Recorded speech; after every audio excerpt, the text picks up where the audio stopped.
লুকোচুরি খেলবে? লুকোচুরি তুমি লুকাও, আমি ঠিকই তোমাকে খুঁজে পাবো।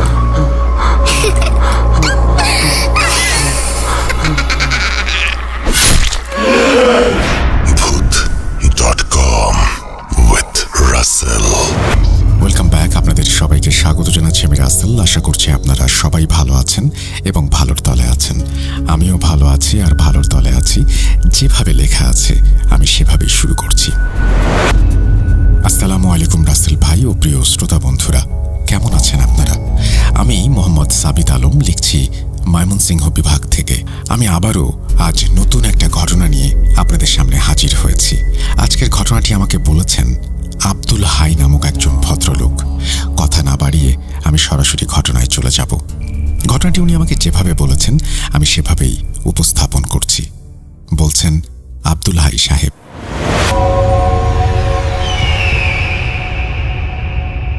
আসসালামু আলাইকুম ভাই। আজকে যে ঘটনাটি বলবো সেটা আমাদের নিজেদের সঙ্গেই ঘটেছিল। আপনারা জানেন সাম্প্রতিক সময়ে একটা পুতুল নিয়ে বেশ আলোচনা চলছে। কেউ বলে লোববু পুতুল, কেউ বলে লাববু পুতুল, আবার কারো কারো মুখে লাভবু নামটিও শোনা যায়। নাম যাই হোক, বিষয়টা হলো পুতুলটাকে অনেকেই পজেসড পুতুল বলে। কেউ ভাবে সত্যি এই পুতুলের মাঝে কিছু একটা তো আছে, আবার কেউ হেসে সব সম্ভাবনাকে উড়িয়ে দেয়। বলা হয় যে ঘরে এই পুতুল ঢোকে সেখানেই অশুভ কিছু ঢুকে পড়ে। আমার ছোটবেলার কথা মনে পড়ে যায়। যেসব বোনেরা পুতুল নিয়ে খেলতো তারা নিশ্চয়ই জানেন পুতুলের ভেতর একটা অদৃশ্য আতঙ্ক সবসময়ই কাজ করে। সবসময় না, হয়তো মাঝে মাঝে। কখনো কখনো এমনও লাগে মনে হয় পুতুলটা যেন আপনার দিকেই তাকিয়ে আছে। আমি ছোটবেলায় পুতুল নিয়ে খেলিনি, কিন্তু কাজিনদের বাড়িতে গেলে যদি কোথাও পুতুল থাকতো ওটার সামনে দাঁড়ালেই এক ধরনের ভয় টের পেতাম। মনে হতো ওগুলো আত্মাহীন হলেও যেন সব দেখছে, সব শুনছে। মানুষের পুতুল ভীতি নতুন কিছু নয়, এসব নিয়ে কত সিনেমাও হয়েছে। আজ যে ঘটনাটি বলবো সেটা আমার বাচ্চাদের ঘিরে। আমার ছেলে আহাদের বয়স তখন 7 বছর, মেয়ে আমিনা 5 বছরের। ঘটনাটা ওই লোববু বা লাববু পুতুলকে ঘিরেই। অজান্তেই আমি নিজেই সেই পুতুলটাকে বাড়িতে নিয়ে এসেছিলাম। তবে তার আগে আমার শৈশবের একটা স্মৃতি বলি। সেটা পুতুল নয়, টেডি বিয়ারকে নিয়ে। তখন আমার বয়স ছিল 6। আজও ঘটনাটা মনে হলে মনে হয় এই তো সেদিন ঘটেছে। ওই দিন ছিল আমার জন্মদিন। মা আমাকে একটা বড় টেডি বিয়ার উপহার দিয়েছিলেন। টেডিটা প্রায় আমার সমানই, এতটাই বড় যে আমি ওকে প্রায় জীবন্তই ভাবতাম। দিনের বেশিরভাগ সময় ও ছিল আমার সঙ্গী। ডাইনিং টেবিল, পড়ার টেবিল, রাতের বেড, এমন কোনো জায়গা ছিল না যেখানে টেডি আমার সঙ্গে যেত না। আমি ওটার একটা মজার নামও রেখেছিলাম। শুনে হয়তো আপনারা হাসবেন, আমি টেডিটাকে মন্টু সাহেব বলে ডাকতাম। এই নামটি ডাকলেই আমার খুব ভালো লাগতো, যেন নিজের কোনো স্পেশাল বন্ধুকে ডাকছি। আমরা তখন যে বাড়িতে থাকতাম সেটা ছিল এক শব্দে ভয়ানক। সেখানে নানা অদ্ভুত ঘটনা ঘটত। এখন ভাবি টেডিটা কি পজেস ছিল, নাকি বাড়িটাই সব সমস্যার মূল? যাই হোক, যা দেখেছি, যেমনটা অনুভব করেছি ঠিক সেভাবেই বলি। প্রথম ঘটনাটা ঘটে এক রাতে। আমি ঘুমাচ্ছিলাম আর টেডিটা আমার বিছানার পাশেই শুয়েছিল। রাতের এক সময় মনে হলো যেন কেউ আমার মাথায় হাত বুলিয়ে দিচ্ছে। শুধু হাত রাখা নয়, 2-3 জন মানুষ নিচু স্বরে কথা বলছে। ঘুম ঘুম অবস্থায় প্রথমে আমি গুরুত্ব দেইনি, কিন্তু কথা বলার আওয়াজ যখন একটু একটু করে স্পষ্ট হতে লাগলো তখন এক ঝটকায় উঠে বসলাম। চারপাশে শুধু অন্ধকার। তাড়াতাড়ি উঠে লাইট জ্বালালাম। ঘরের সব কিছু ঠিকঠাক, কোথাও কাউকে দেখা গেল না। টেডিটা তার জায়গায় শুয়ে। তখন নিজেকে বোঝালাম হয়তো স্বপ্ন দেখছি। আমি তো এমন ঘটনাও শুনেছি যে রাতের অদ্ভুত শব্দ অনেক সময় স্বপ্নেই হয়ে থাকে। সেই ভরসায় আবার ঘুমিয়ে পড়লাম। সকাল হলে স্কুলে গেলাম। ফিরে এসে বাকি দিনের মতোই মন্টু সাহেবের সাথে খেলতে বসে গেলাম। খেলতে খেলতে মা ডাকলেন, খেতে আয়। আমি টেডিটাকে ডাইনিং টেবিলের উপরে বসিয়ে হাত ধুতে গেলাম। হাত ধুয়ে ফিরে এসে দেখি আমার প্লেটে খাবার নেই। প্লেট খালি না, কিন্তু মনে হচ্ছিল যেন কেউ একটু একটু করে খেয়েছে। প্লেটের গায়ে আর টেবিলের ওপর তরকারির দাগ। চোখ পড়তেই আমি টেডির দিকে তাকালাম। অবাক হয়ে দেখলাম টেডির হাতেও তরকারির দাগ লেগে আছে। আমার বয়স কম, সরল মন তখন ভাবল টেডিটাই বোধহয় খেয়ে ফেলেছে। কিন্তু সঙ্গে সঙ্গে মনে হলো একটা টেডি বেয়ার খাবে কিভাবে? নিশ্চয়ই ওই অদৃশ্য সত্তাই খেয়েছে, যেটা ঘরে ঘোরাফেরা করে। মা এসে দেখলেন, তিনিও অবাক। তবে মা জানতেন আমাদের বাড়িতে অদ্ভুত ঘটনা ঘটে। আমরা সবাই জানতাম মাঝে মধ্যে কিছু না কিছু হচ্ছেই। মা কিছু না বলে শান্ত গলায় বললেন, খাবি না? চল আর একটা প্লেট করে দেই। আজও মা বলেন, যদি জিন খেয়ে থাকে তাহলে টেডির হাতে তরকারির দাগ লাগলো কিভাবে? বাড়িটা সত্যিই এক ভাগ ভয় আর এক ভাগ অভ্যেসে পরিণত হয়েছিল। নতুন কোনো ঘটনা ঘটলে প্রথমে ভয় পেতাম, কিছুদিন পর সব স্বাভাবিক হয়ে যেত। আরেকটা ঘটনা, একদিন আমি আর মা বাইরে কথা বলছিলাম। হঠাৎ আমার ঘরের ভেতর থেকে কিছু একটা পড়ে যাওয়ার মতো শব্দ হলো। শুধু পড়ার শব্দ নয়, যেন কোনো কিছু ভেঙে ছড়িয়ে পড়েছে। আমি আর মা দৌড়ে ঘরের দিকে গেলাম। দরজাটা বন্ধ। আমরা অনেক খাটুনি করে দরজা খুলতে চাইলাম, খুলল না। মনে হলো ভেতর থেকে কেউ লক করে দিয়েছে। মা আমাকে নিয়ে পাশের ঘরে গেলেন। আলমারি থেকে ডুপ্লিকেট চাবি এনে আবার ঘরের দরজায় ফেরত এলাম। অবাক ব্যাপার, দরজা তখন পুরো খোলা। আমি আর মা একে অপরের দিকে তাকালাম, তারপর ভেতরটা দেখতে লাগলাম। পড়ে থাকা জিনিসটা ছিল আমার জ্যামিতি বক্স, আর সবচেয়ে ভয়ের দৃশ্যটা ছিল টেডির পেটে অর্ধেক ঢোকা আমার পেন্সিল। যেমন কেউ ছুরি গেঁথে দেয়, ঠিক তেমনি পেন্সিলটা অর্ধেক ভেতরে অর্ধেক বাইরে। আমি এগিয়ে গিয়ে পেন্সিলটা টেনে তুললাম। তুলতেই টেডির পেটে একটা ছোট ছিদ্র দেখা গেল। এত জোরে ঠেসে বসানো হয়েছিল যে কাপড় সরিয়ে ভেতরের রেশমির তুলার ভেতর পর্যন্ত সেটা ঢুকে গিয়েছিল। আমার তখন কান্না পেয়ে গেল। মা আমাকে জড়িয়ে ধরে শান্ত করলেন। টেডির ছিদ্রটা সেলাই করে দিলেন যেন দেখা না যায়। এখন ভেবে অবাক হই, একটা পেন্সিল মেঝেতে পড়ে গেলে টেডির পেটে এভাবে ঢুকে যায় কিভাবে? কিছুদিন পরের কথা, দুপুরবেলা স্কুল থেকে ফিরে আমি গোসল করছিলাম। তখনই মনে হলো যেন কেউ আমার রুমে ঢুকেছে। আমার দুই বন্ধু ছিল, সায়রি আর নাবিল। দুজনেই পাশের বাড়ির। স্কুল শেষে প্রায়ই আমার কাছে খেলতে আসতো। এতই বন্ধুত্ব ছিল একে অন্যের সাথে যে ঘরে ঢুকতে আলাদা করে বলতে হতো না। বাইরে হাঁটার শব্দ, খেলনার খচখচ আওয়াজ, ফিসফিস কথা সবই কানে আসছিল। আমি ভাবলাম ওরাই এসেছে। নিশ্চিন্তে গোসল করলাম। 10 থেকে 15 মিনিটের বেশি সময় লাগেনি। বেরিয়ে গিয়ে দেখি রুম ফাঁকা, অথচ খেলনাগুলো ছড়িয়ে আছে এমনভাবে যেন কেউ একটু আগেই সেগুলো নিয়ে খেলেছে। টেডিটাও বিছানা থেকে উল্টে পড়ে আছে। বন্ধুরা এভাবে এলো আর না বলেই চলে গেল। বিরক্ত হলাম। আগে কখনো এমন করেনি। আমি ঘর থেকে বেরিয়ে মায়ের কাছে গেলাম। মা এসে রুমটা দেখে বলল, কে করলো? আমি বললাম, সায়রি আর নাবিল। মা প্রথমে বললেন, ওরা তো আজ আসেনি। আমার মুখে তখনই ভয়ের ছাপ। মা সঙ্গে সঙ্গে সুর পাল্টে বললেন, আসলে এসেছিল, আমি দেখেছি। নিশ্চয়ই তাড়াহুড়ো করে চলে গেছে। সন্ধ্যায় ওদের মাকে বলবো। খেলনা ছড়িয়ে রেখে যাওয়া। সন্ধ্যায় পার্কে গিয়ে খেলতে খেলতে শুনলাম সায়রি নানির বাড়ি গেছে গতকালই, আর নাবিল আজ অসুস্থ, সর্দি কাশি। গা শিউরে উঠল। তাহলে আমি যে কণ্ঠ শুনেছি, যে পদচিহ্ন, যে খচখচ শব্দ, যে ছড়ানো খেলনা, সবটা কিভাবে? সেই ভয় নিয়ে কাটিয়ে দিলাম দিনগুলো। বয়স বাড়ল, টেডির সঙ্গে খেলা কমতে থাকলো।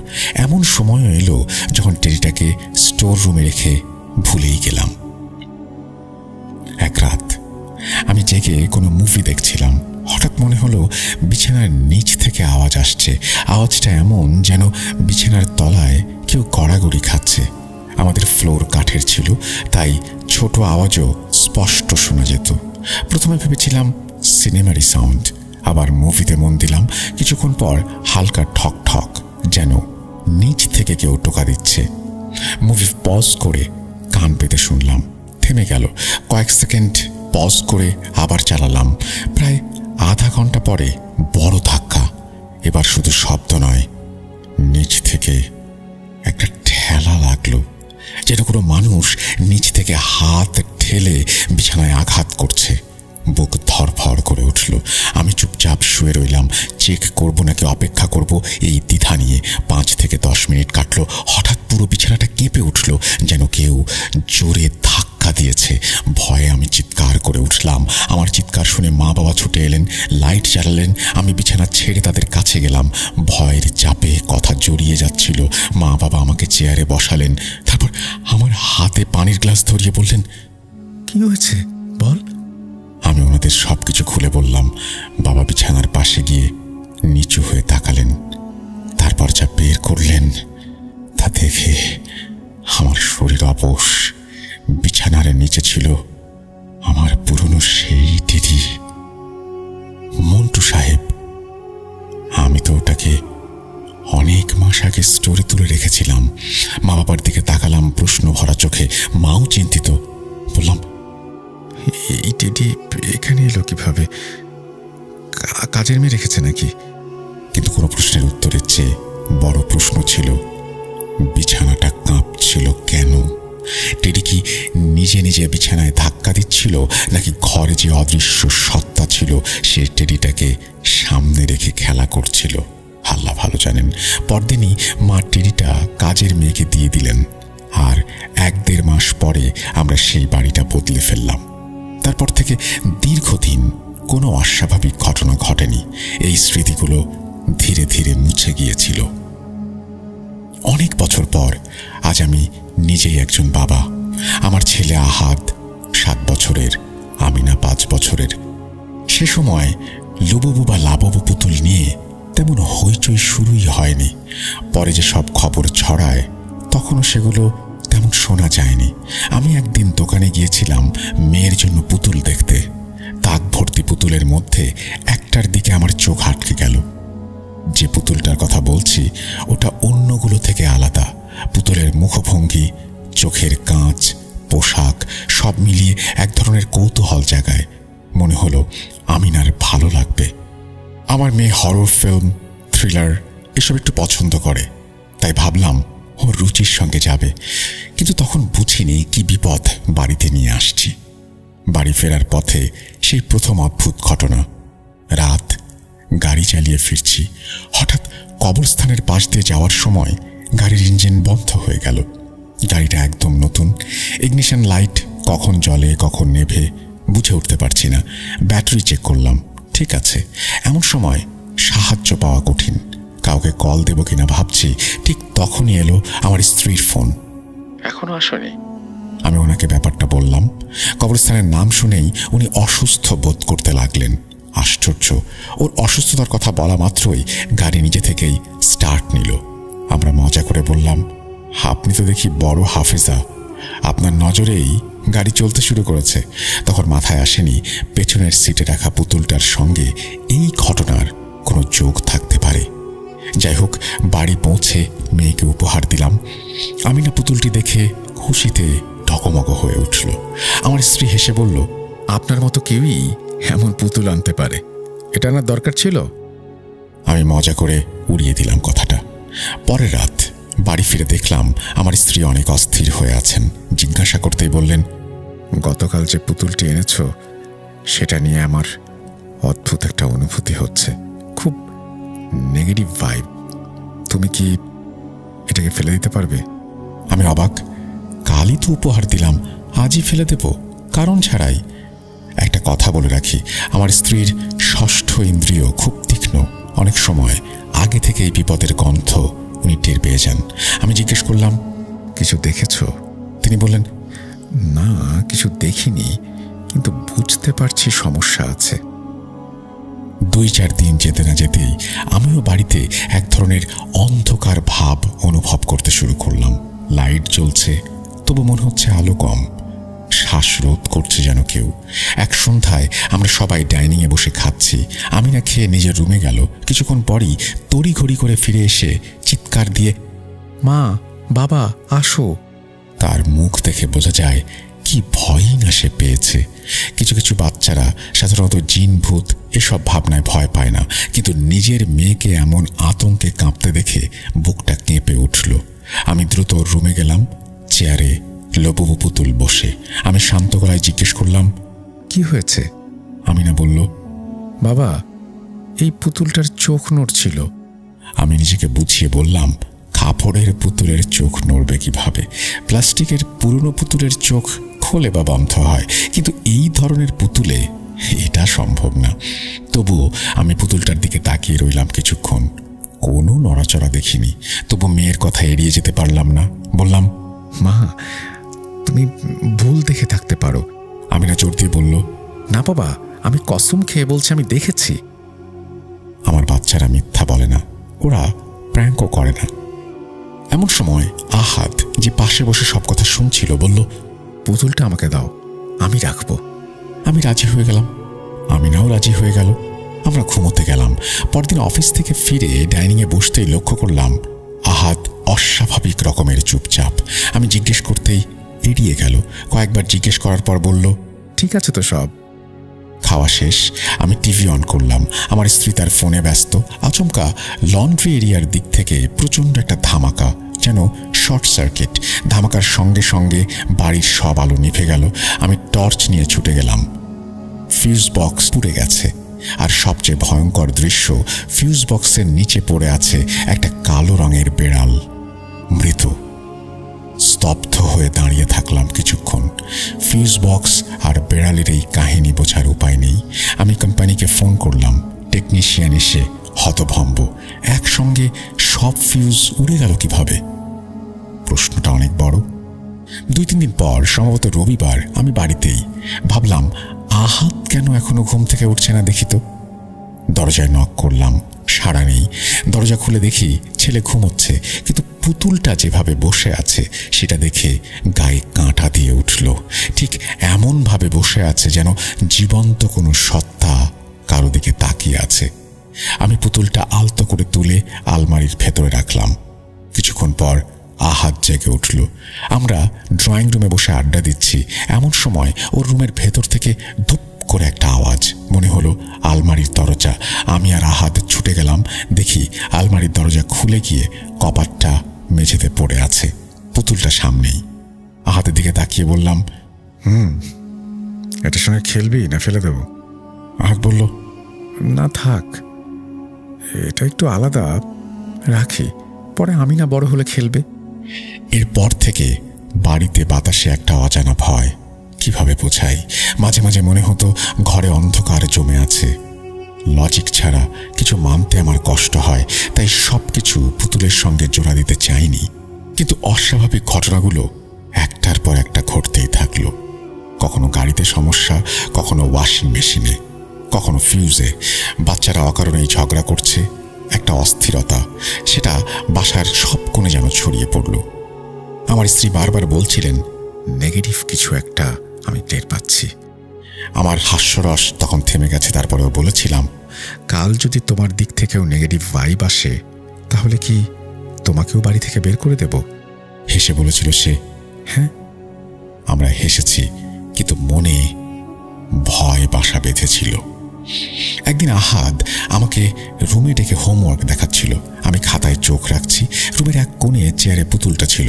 হঠাৎ আহাদ চিৎকার করে বলল, বাবা দেখো। চোখ তুলে দেখি চেয়ারে যে পুতুলটা ছিল, কয়েক সেকেন্ডের ব্যবধানে সেটা অন্য একটা জায়গায়। ওভাবে ওপরে ওঠানো সম্ভব না। আমি হতভম্ব। ঠিক তখনই বাড়ির বাইরে থেকে আমার স্ত্রী ডাকলেন, দ্রুত এসো। বেরিয়ে দেখি পুরো ঘরে ডিজেলের তীব্র গন্ধ। আমার বেসমেন্টে জেনারেটরের জন্য কয়েকটা ডিজেলের ড্রাম রাখা আছে। ক্যাম্পিংয়ে গেলে কাজে লাগে বলেই সবসময় স্টোর করে রাখি। গন্ধটা সেখান থেকেই। আমি সিঁড়ি বেয়ে নেমে দেখি 3টা ড্রাম মাটিতে পড়ে আছে, মেঝে জুড়ে ডিজেল। আর পাশে পড়ে আছে আমার সিগারেট লাইটার, যেটা আমি সবসময় ড্রয়ারের ভেতরে লক করে রাখি। মাথা ঝিমঝিম করে উঠল। এত সব একসঙ্গে ঘটছে কেন? ডিজেল পরিষ্কার করে ওপরে উঠে আমি তৎক্ষণাৎ ফোন করলাম গোপালপুর আমার নানাকে। ছোটবেলা থেকেই আমি দেখেছি আমাদের আশেপাশে কারো যদি জিন জাদুর সমস্যা হয় তবে নানার কাছে আসতো। নানা পড়াশোনা জানা মানুষ, আমি তাকে সব বলিনি, তবু বললাম বাড়িতে অদ্ভুত এক ঘুম ঘুম ভাব, আলো জ্বলছে তবু অন্ধকারের দিক থেকে। কয়েকটা দুর্ঘটনা ঘটতে গিয়েও ঘটেনি। আজ ডিজেলের ব্যাপারটা হলো, আল্লাহর রহমতে অনেক কিছুই হতে পারত কিন্তু হয়নি। নানা বললেন 1 ঘন্টা পর কথা বলি। ঠিক 1 ঘন্টা পরে ফোন এলো। নানার প্রথম প্রশ্ন, তুমি কি কয়েকদিন আগে একটা পুতুল এনেছো? পুতুল কথাটা শুনে আঁতকে উঠলাম। উনি কিভাবে জানলেন? বললাম হ্যাঁ, আমিনার জন্য এনেছিলাম। নানা বললেন যত দ্রুত সম্ভব এটাকে সরাও, কিন্তু ফেলে দিও না। আমি যেভাবে বলবো সেভাবে করবে।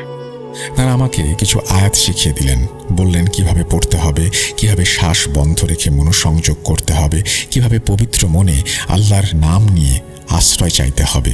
বারবার সাবধান করে দিলেন ফেলে দিও না। কাজ শেষ না করলে সেটা অন্য কারো ঘরে গিয়ে আরো বড় ক্ষতি করতে পারে। আমি নানার সব নির্দেশনা মন দিয়ে শুনলাম। রাতেই কাজটা করব ঠিক করলাম। ঘরের দরজা জানালা ভালো করে খুলে দিলাম যেন ধোঁয়া বেরিয়ে যেতে পারে। রান্নাঘরের পাশে ছোট্ট উঠোনে একটা ধাতুর ট্রে রেখেছি, তার উপর শুকনো কাঠ আর কাগজ। পুতুলটা নিয়ে সেই ট্রের ওপরে রাখলাম। নিঃশব্দ নিস্তব্ধ মুহূর্ত। বাচ্চারা আর আমার স্ত্রী সেই ঘরে নেই। আমি আয়াত পড়া শুরু করলাম। পড়তে পড়তে বুকের ভেতরে কাঁপুনি, মনে হচ্ছিল যত সম্ভব স্থির থাকতে হবে। তারপর আগুন ধরালাম। পুতুলের পোশাকে আগুন লেগেই ছড়িয়ে পড়ল। ঠিক তখনই যা ঘটল তার কথা বলতে গেলে এখনো আমার হাত ঠান্ডা হয়ে আসে। পুতুলটা ধীরে ধীরে আমার দিকে যেন তাকালো। আমি আয়াত পড়তে শুরু করলাম। আল্লাহর রহমতে কোনো অঘটনের পরে ঘটেনি। এরপর থেকেই বাড়ির পরিবেশটা কেমন যেন বদলে গেল। যে অন্ধকারের ভার আমি অনুভব করতাম সেটা উবে গেল। বাতাস হালকা, বাড়ির লাইট জ্বালালে আলো যেন সত্যিই আলো হয়ে ওঠে। বাচ্চাদের অকারণ ঝগড়া কমে গেল। ওয়াশিং মেশিন, গাড়ির মতো জিনিসগুলো অদ্ভুতভাবে নষ্ট হয়ে যাওয়া বন্ধ হয়ে গেল। আমরা কয়েকদিন অপেক্ষা করলাম, দেখলাম আগের মতো শান্তি ফিরে এসেছে। তখন সত্যি মনে হলো নানার কথাই ঠিক। একটা কথা স্পষ্ট করে বলি, আমি কুসংস্কারাচ্ছন্ন নই।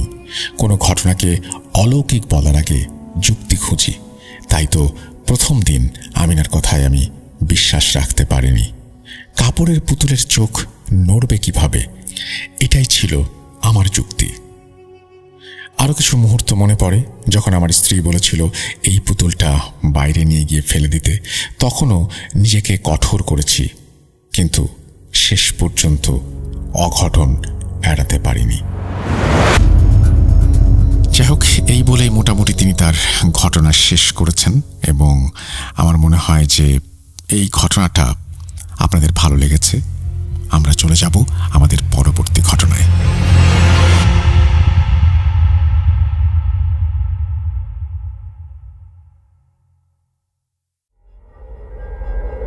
Spirit, be here with me.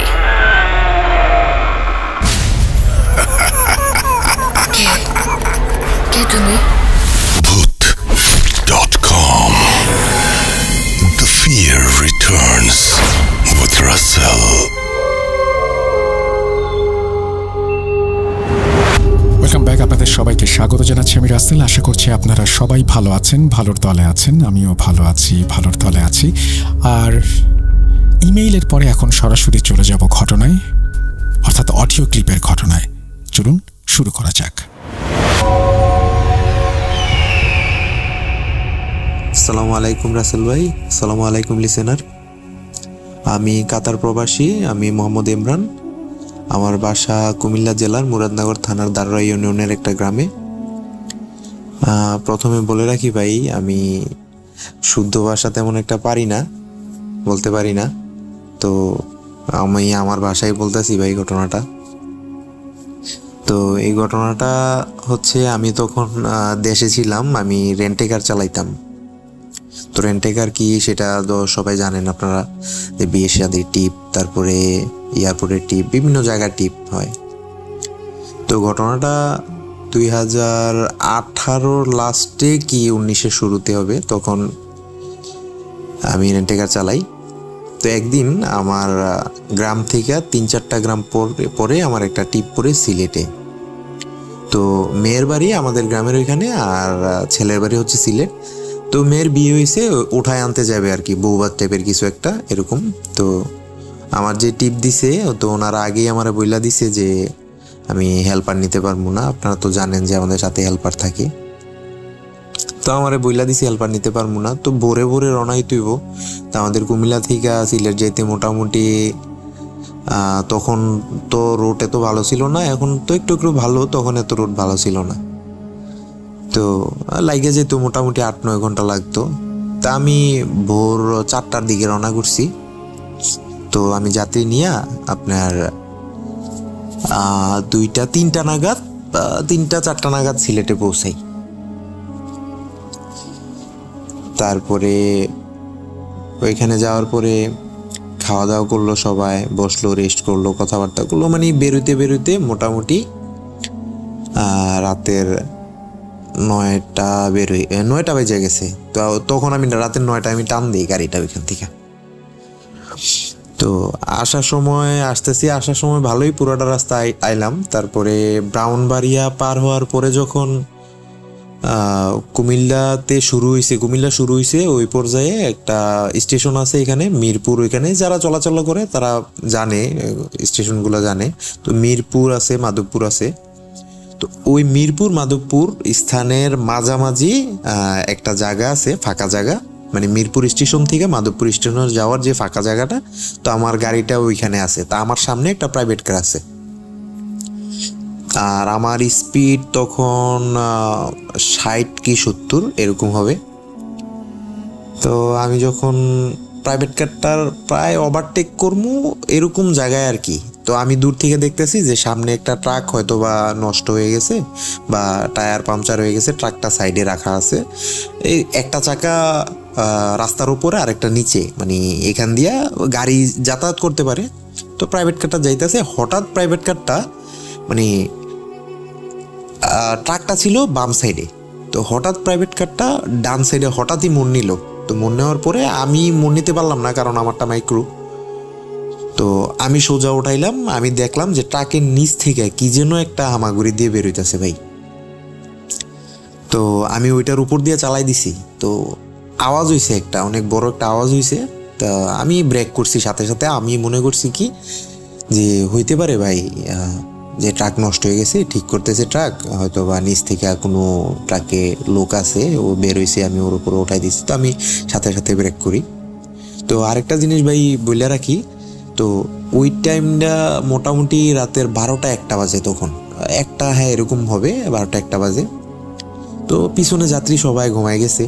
তা আমি ব্রেক করার পরে যাত্রী সবাই সজাগ হয়েছে, কি হয়েছে। পরে আমি নামলাম, নাইমা আমার সাথে আরেকজন ছেলে ছিল, মেয়ের যে ভাই, ও আমার সাথে বসছে, উনিও নামলো। বাকিরা গাড়ির ভিতরেই ছিল, ওরাও নামলো। নামার পরে আমি চেক করলাম। আমি চেক করে দেখলাম যে সাইডে হইতে পারে না যে ভাই কারোর উপরে উঠাই দিলাম, কোনো মানুষের উপরে। তো আমি চেক করতেছি, সাথে ওই লোকটাও নামছে, মেয়ের ভাইটাও নামছে। আপনি বিশ্বাস করবেন না রাসেল ভাই, আমি পুরাটা দেখলাম। এরপরে রাস্তার সাইডের যে জমি আছে ওইখানে পুরাটা চেক করলাম, রাস্তা চেক করলাম, সামনে পিছে মোটামুটি অনেকটা খালি জায়গা। এখানে যে বাড়িঘর আছে, যে পলায় যাবো কোথাও বা কোথাও যাইবো, মানে এমন কোনো খালি জায়গা নাই। যদি কুকুরও হয়, যদি সেটা আমার মনের ভুল যদি হয়, কুকুরও হয়, তাহলেও কিন্তু ভাই এটা যে দৌড়ায় যে যাইবো আমি দেখবো। আর ওইটা যখন হামাগুড়িতে বের হইছে, ওইটা আকৃতিটা কেমন ছিল ওইটা আমি একটু বলি। শুধু মানে আমি চোখ দুইটা দেখতে পারছি দূর থেকে, লাইটের আলোতে চোখ দুইটা দেখতে পারছি যে একদম লাল ভাই, একদম রেড চোখ দুইটা। আর বাকি শরীরের যে মুভমেন্ট, ওইগুলা হামাগুড়ি টাইপের কিছু দিয়ে বের হইছে, এই টাইপেরই কিছু একটা। তেমন ওই যে দাঁত বড় বড়, চুল বড় বড়, এইগুলা কিছুই না, শুধু চোখগুলা লাল ঝুলে রয়েছে ভাই। আমি শুধু এটাই দেখছি। তো দেখার পরে গাড়িতে উঠলাম। তো আরেকটা জিনিস ভাই বইলা দেই, এখানে মেয়ের যে ভাই উনি ঢাকাতে ওভারে গাড়ি চালাইতো। তো ওনার মোটামুটি এ ব্যাপারে ধারণা আছে, এগুলা রাতের বেলা চলাফেরা করলে এরকম হয়, ওনার ধারণা আছে। উনি আমারে কি করলো, উনি বলল যে ভাই গাড়িতে উঠালান, সমস্যা নাই, কিছু হয় নাই, গাড়িতে ওঠেন, গাড়ি টান দেন। পরে ভাই গাড়িতে উঠলাম, তা আমি তো চিন্তা করতেছি কি হইলো, এটা কি হইলো। উনি গাড়ি টান দিতে বললো, আমি গাড়ি টান দিলাম। দেওয়ার পরে উনি আমারে জিজ্ঞেস করতেছে ভাই আপনি কি কিছু দেখছেন? আমি বললাম হ্যাঁ ভাই আমি তো কিছু দেখছি। আমি জিজ্ঞাসা করলাম যে আপনি কিছু দেখছেন? উনি বললো হ্যাঁ দেখছি, এটা সমস্যা না, রাস্তাঘাটে এমন অনেক কিছু হয়। তো ভাই ঘটনাটা আসলে কিন্তু এখানেই সমাপ্ত না, ঘটনাটা মূলত এখান থেকে শুরু হইলো আমার সাথে। তো এখন টান দিছি, আমার গ্রামে আসতে এখনো মোটামুটি প্রায় আপনার 20 কিলোর মতো রাস্তা বাকি আছে। তা আমি টানতেছি গাড়ি, মোটামুটি টানতেছি আপনার 70-80তেই টানতেছি। তো আস্তে আস্তে ওই গ্রামে মাঝখানে আর কোনো সমস্যা হয় নাই, বা আস্তে আস্তে ওনার গ্রামে আস্তে আস্তে ওদেরকে নামাইছি। মোটামুটি 2টা, 2:30, 3টার মতো বাজে ভাই যে গেছে। তখন আমার ভাড়াটারা মিটাই দিল। এর মধ্যে ভাই ওই ঘটনা কিন্তু আমি টোটালি মাথায় নেই। তো ওই সময় আমার বয়সও তেমন না, কম বয়স, আমার বয়স তখন 19-20 কি চলতেছে এমন। তো এখন ভাড়াটারা মিটাই দিছে, টুকটাক আমার বকশিসও দিছে, তা আমি খুশি। তো এগুলা নিয়ে আমি এখন আইসা করবো। ওই টাইমে ওই যে মেয়েটার ভাইটা উনি বলতাছে যে ভাই রাত তো অনেক হয়ে গেছে, আপনি তো এখন একা একা বাসায় দেবেন, আপনি যাইয়েন না, আজকে আমাদের সাথে থেকে যান, আমার বাসায় থেকে যান। তো এই কথা বলছে। তো আমি আবার ওই ঘটনাটা ভুলে গেছি, আমার মনে নেই। উনি বলার পরে ঘটনাটা আমার মনে হয়েছে যে আরে আমার সাথে তো এই ঘটনাটা ঘটছে। তো এখন আমি থাকতেও পারতেছি না, আবার মনে মনে ভয়ও পাইতেছি। কিসের জন্য? আমি ভাই সকালে আমার আরেকটা টিপ আছে, তা আমি তাড়াতাড়ি গাড়ি নিয়ে বাসায় যেতে হইব, এবং গাড়ি পরিষ্কার করে আমি সকালে আবার টিপ আছে আমার, ভোরে ফজর আজানের সময় আমার টিপ আছে। তা আমি আসতে হইব, বাধ্যতামূলক আমার আশা করতে হইব, আমি ওখানে থাকতে পারতেছি না। তা আমি বললাম ওনারে যে এই অবস্থা তারপরে উনি আমার অনেক জোরাজোরি করলো যে ভাই আপনি থাইকা যান, রাস্তায় তো একটা ঝামেলা হয়েছে, কোনো সমস্যা হইতে পারে, আপনি থাইকা যান। তো উনি এই কথা বলার পরে আমার মোটামুটি একটা ভয় এসে গেছে ভিতরে। এরপর উনি জোরাজোর করলো, তো এখন আমার তো কিছু করার নেই, থাকতে পারবো না আমি। তো আমি ভাড়াটারা নিয়ে আল্লাহর নাম নিয়ে গাড়ি টান দিলাম। তো ওই গ্রাম থেকে আমার বাসায় আসতে, মানে আমার গাড়ির গ্যারেজে আসতে মোটামুটি আধা ঘন্টার মতো টাইম লাগবো। আমি যদি ভালো করে টাইমে আসি তাহলে আধা ঘন্টার মতো টাইম লাগবো। আর ওইটা টোটালি গ্রাম সাইড, ওইটা গ্রাম সাইড, রোড পাকা আছে, তো গ্রাম সাইড। ওই গ্রাম সাইডটা পার হওয়ার পরে, 2টা গ্রাম পার হওয়ার পরে ছোট্ট একটা হাইওয়ে টাইপের, ওইখান দিয়ে মোটামুটি সারা রাতি গাড়ি চলে। এরপরে আবার আমার বাড়িতে আসতেও একটা গ্রাম সাইড।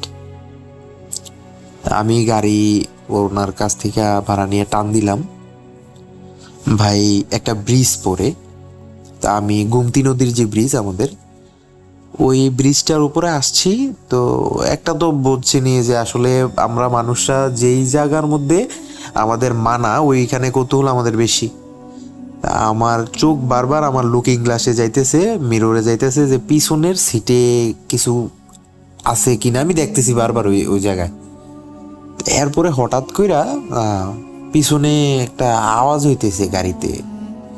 তো আমি কি করলাম, আমি লুকিং পিছনে তাকাইলাম, আমার গাড়ির ভিতরে যে গ্লাসটা আছে ওইটা দিয়ে পিছনে তাকাইলাম, যে লাস্টের যে সিট আছে আপনার মাইক্রোতে জানেন, প্রথম ড্রাইভিং সিট, তারপরে মাঝখানে আরো 2টা সিটের পরে লাস্টে একটা সিট আছে।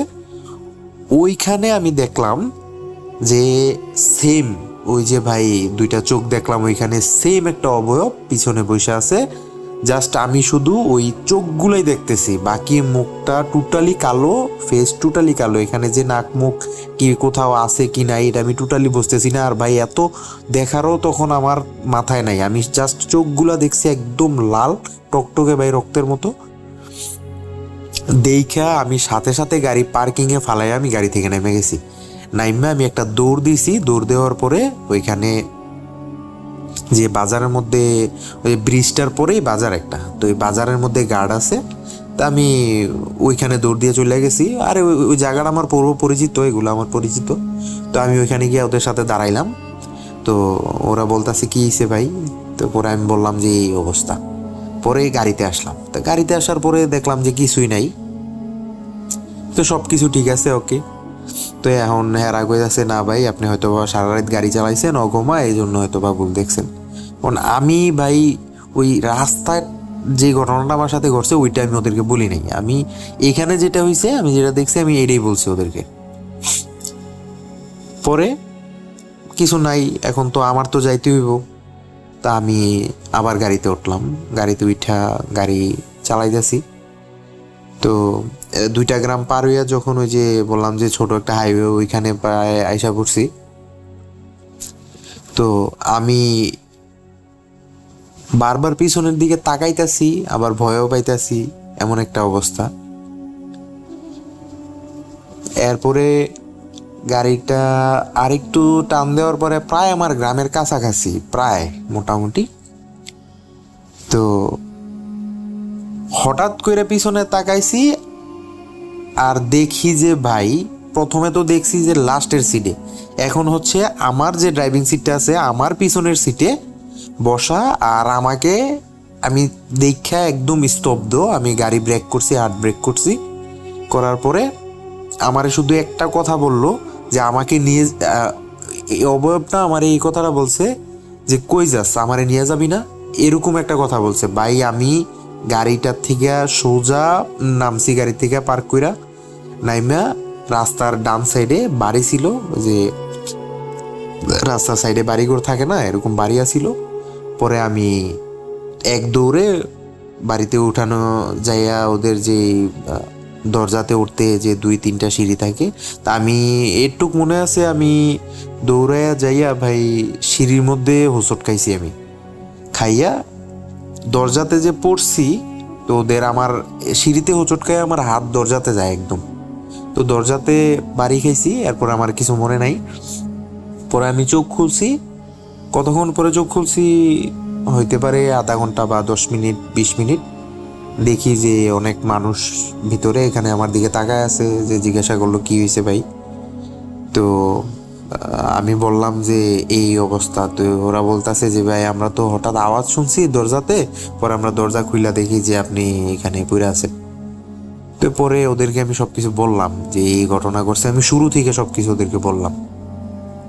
তো পরে ওরা আমার সাথে আসলো, আইসা দেখি যে আমার গাড়ির হেডলাইট জ্বলতেছে, সবকিছু রোডে, মনে হইতেছে যে কিছু হয় নাই এরকম। তারপরে ওদের থেকে আমার সাথে 2জন লোক আসলো। তো আমি বললাম যে ঠিক আছে ভাই, আমি তো বাসায় যাইতেব, আপনারা আমার সাথে আসেন। পরে আমি ওদের সাথে 2জন লোক নিয়ে সামনে একটা বাজার, পরে ওই বাজার পর্যন্ত আসছি। আইসা ওইখানে আমি, একটা চা দোকান খোলা থাকে সব সময়, ওখানে রাতে পুলিশ ডিউটি করে, ওই জায়গার মধ্যে বসলাম। তো এরপরে কি ঘটনা হয়েছে, এই অবস্থা, আমি আমার মালিককে বললাম যে ভাই এই অবস্থা হয়েছে, আমি আজকে টিপ মারতে পারবো না। পরে টিপটা ছাইরা দিল। তো গেল এই ঘটনাটা। তো এখন প্রায় 6 মাস আর কোনো ঘটনা আমার সাথে ঘটে নাই। তো একদিন আমি এয়ারপোর্ট থেকে একটা টিপ নিয়ে আসছিলাম, এয়ারপোর্ট থেকে আমি কুমিল্লার দিকে রওনা দিছি। তো আমি যখন ভাই উত্তরা থেকে বের হইছি, 300 ফিট দিয়ে আমাদের এখানে আসতে সুবিধা হয় রাতের বেলা, 300 ফিটের এদিকে আসছি। তখন এখনের যে 300 ফিট ভাই, তখন এরকম ছিল না। তো তখনের 300 ফিট আর এখনের 300 ফিটের মধ্যে অনেক তফাৎ। তা আপনারা জানেন কি অবস্থা ওইখানে। তো তখন যে 300 ফিট ছিল, তখন ব্রিজ ছিল এখানে, নামে নাম্বার করা ব্রিজ ছিল, যে 10 নাম্বার ব্রিজ, 15 নাম্বার ব্রিজ, 300 ফিটের মধ্যে। তো 15 নাম্বার ভুইয়া ব্রিজ নামে একটা ব্রিজ ছিল এখানে। তো এখনও হয়তো বা মানুষরা জানে। তা আমি ওইখানে যেমন ওইখানে টানতেছি গাড়ি, প্রায় 50-60-এর মতো টানতেছি গাড়ি রাতের বেলা। হঠাৎ সামনে আমার ভাই ওই যে অবয়বটা 6 মাস আগে যে ঘটনাটা ঘটছে, ওই অবয়বটা আমার সামনে চলে আসছে হঠাৎ। তো হঠাৎ আমি হার্ট ব্রেক করি, হার্ট ব্রেক করাতে আমি অ্যাক্সিডেন্ট করি একটা।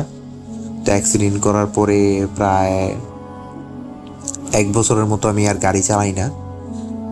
তো এরপরে আমার সাথে ওই ঘটনাটা ঘটে নাই, তবে পরে আমি গাজীপুরে একটা জব নিই, একটা হোটেলে, গাজীপুরের একটা হোটেলে জব নেই। তো ওইখানে আমার সাথে আরও মর্মান্তিক লোমর্ষক ঘটনা ঘটছে। ওইটা আমি আরেকদিন বলবো ভাই। এটা যদি সিলেক্ট হয় তাহলে আমি ওই ঘটনাটা আমি আরেকদিন শেয়ার করবো।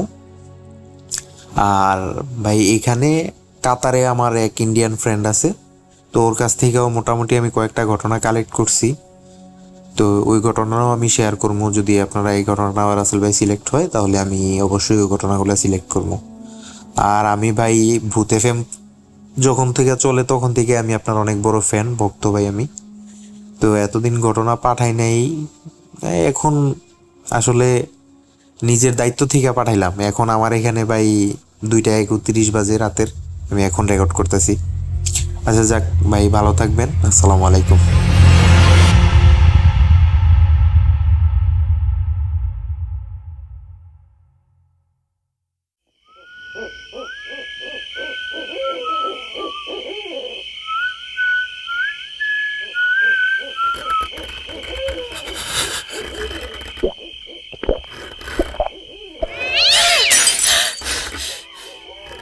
আজ আবার শুনতে পাচ্ছেন শব্দটা? আমার আয়নার ভেতরে রোজ এভাবেই আসে।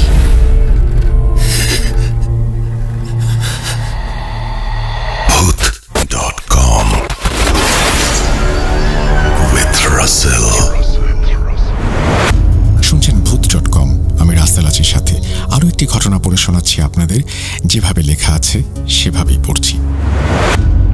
আসসালামু আলাইকুম রাসেল ভাই, কেমন আছেন জিজ্ঞেস করব না, জানি আপনি সবসময় ভালোর তলে।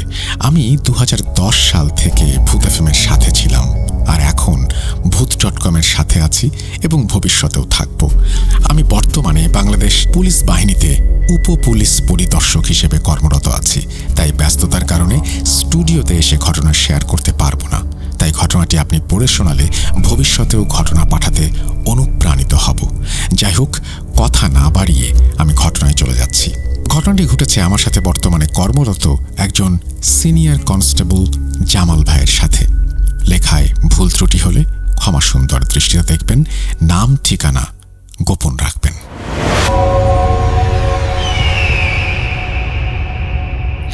7 বছর আগের ঘটনা।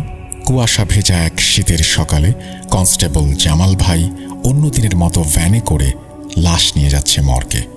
থানার লাশ মর্গে নিতে হলেই জামাল ভাইকে খোঁজা হয়। দীর্ঘদিনের অভিজ্ঞতা আছে তার। অন্যেরা ইচ্ছে করেই লাশ নেয়ার ডিউটিকে এড়িয়ে যায়, কিন্তু জামাল ভাই বিষয়টাকে দায়িত্ব মনে করে সাহসিকতার সাথে সেই কাজ সম্পন্ন করে।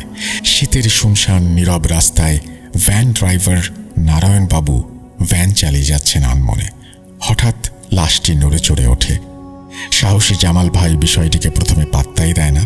দ্বিতীয়বার যখন একই ঘটনা ঘটে তখন জামাল ভাই বিষয়টিকে গুরুত্ব দেয়। তখন লাশের গায়ে হাত দিয়ে জামাল ভাই দেখে। এবার আলতো করে জামাল ভাইয়ের হাতটি সরিয়ে দিল লাশটি। দীর্ঘদিনের অভিজ্ঞতায় এমন ঘটনা এই প্রথম। শরীরে তেমন কোনো আঘাতের চিহ্ন না থাকায় চাটাই দিয়ে বাঁধা হয়নি লাশটি, একটা চাদর দিয়ে ঢাকা হয়েছে মাত্র। কিছুটা ভয়ে ভয়েই তিনি ডাকলেন ভ্যান ড্রাইভারকে, কিন্তু কণ্ঠ দিয়ে কোনো স্বর বের হলো না। ভ্যান ড্রাইভারের দীর্ঘদিনের অভিজ্ঞতা আছে লাশ টানায়। নিজের থানা ছাড়াও পার্শ্ববর্তী থানা থেকে ডাক পড়েছে তার। বিশেষ করে কবর থেকে লাশ তুলে মর্গে নেয়া বা পচা গলা লাশ টানতে নারায়ণের জুড়ি মেলা ভার। তবে তার চাওয়া থাকে একটু বেশি। এই অতিরিক্ত চাওয়ার পেছনে তার যুক্তিও চমৎকার। সে বলে সে যে নেশা করে তার দাম বেড়েছে, সেজন্যই তার এই অতিরিক্ত চাওয়া। লাশের নিকটাত্মীয় থাকলে খুব করে আদায় করে নেয় সেই ভ্যান ড্রাইভার। অশনাক্ত লাশ হলে সব টাকা দিতে হয় তদন্তকারী কর্মকর্তাকে। আজও তেমনই ঘটনা ঘটেছে। লাশ পাওয়া গেছে খোলা মাঠে কাশবনের মধ্যে। শীতের সময় থাকায় লাশ পচেনি, তবে 2-3 দিন আগের লাশ সেটা বোঝা যাচ্ছে।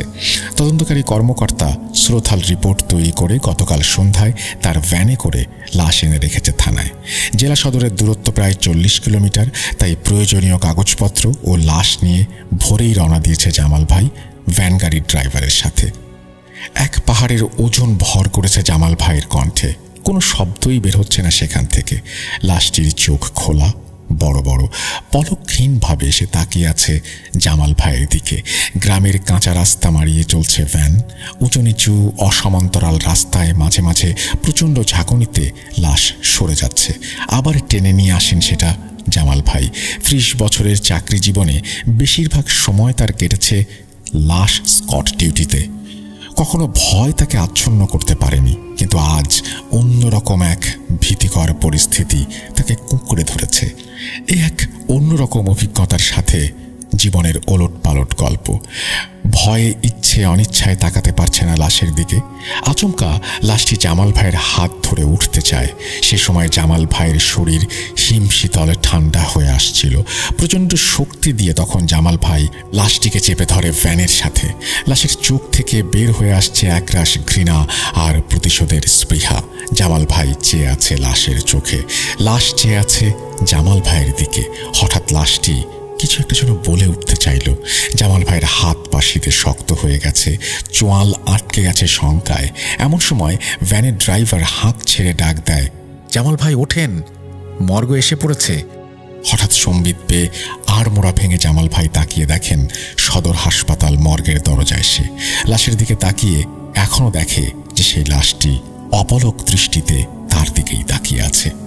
সেই মুহূর্তে তিনি বুঝতে পারছিলেন না এতক্ষণ যে ঘটনা ঘটল তা কি স্বপ্ন নাকি বাস্তব। কিন্তু তিনি খেয়াল করে দেখেন তার হাতের মধ্যে 4-4টি আঙুলের স্পষ্ট ছাপ আছে।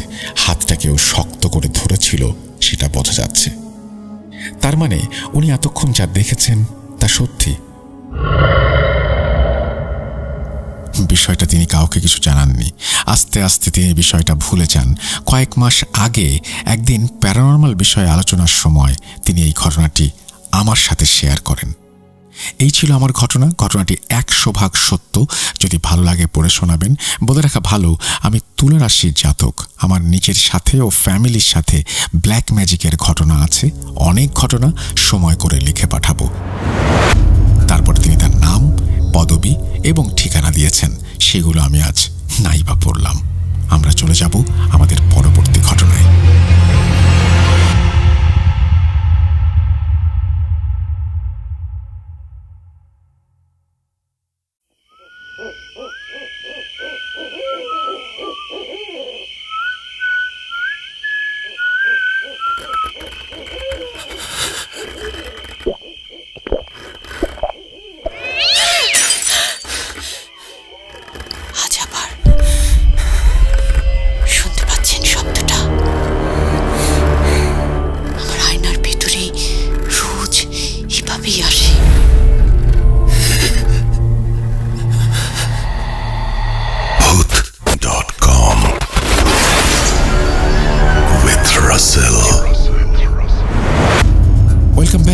সবাইকে স্বাগত জানাচ্ছি আমি রাসেল। আশা করছি আপনারা সবাই ভালো আছেন, ভালোর দলে আছেন।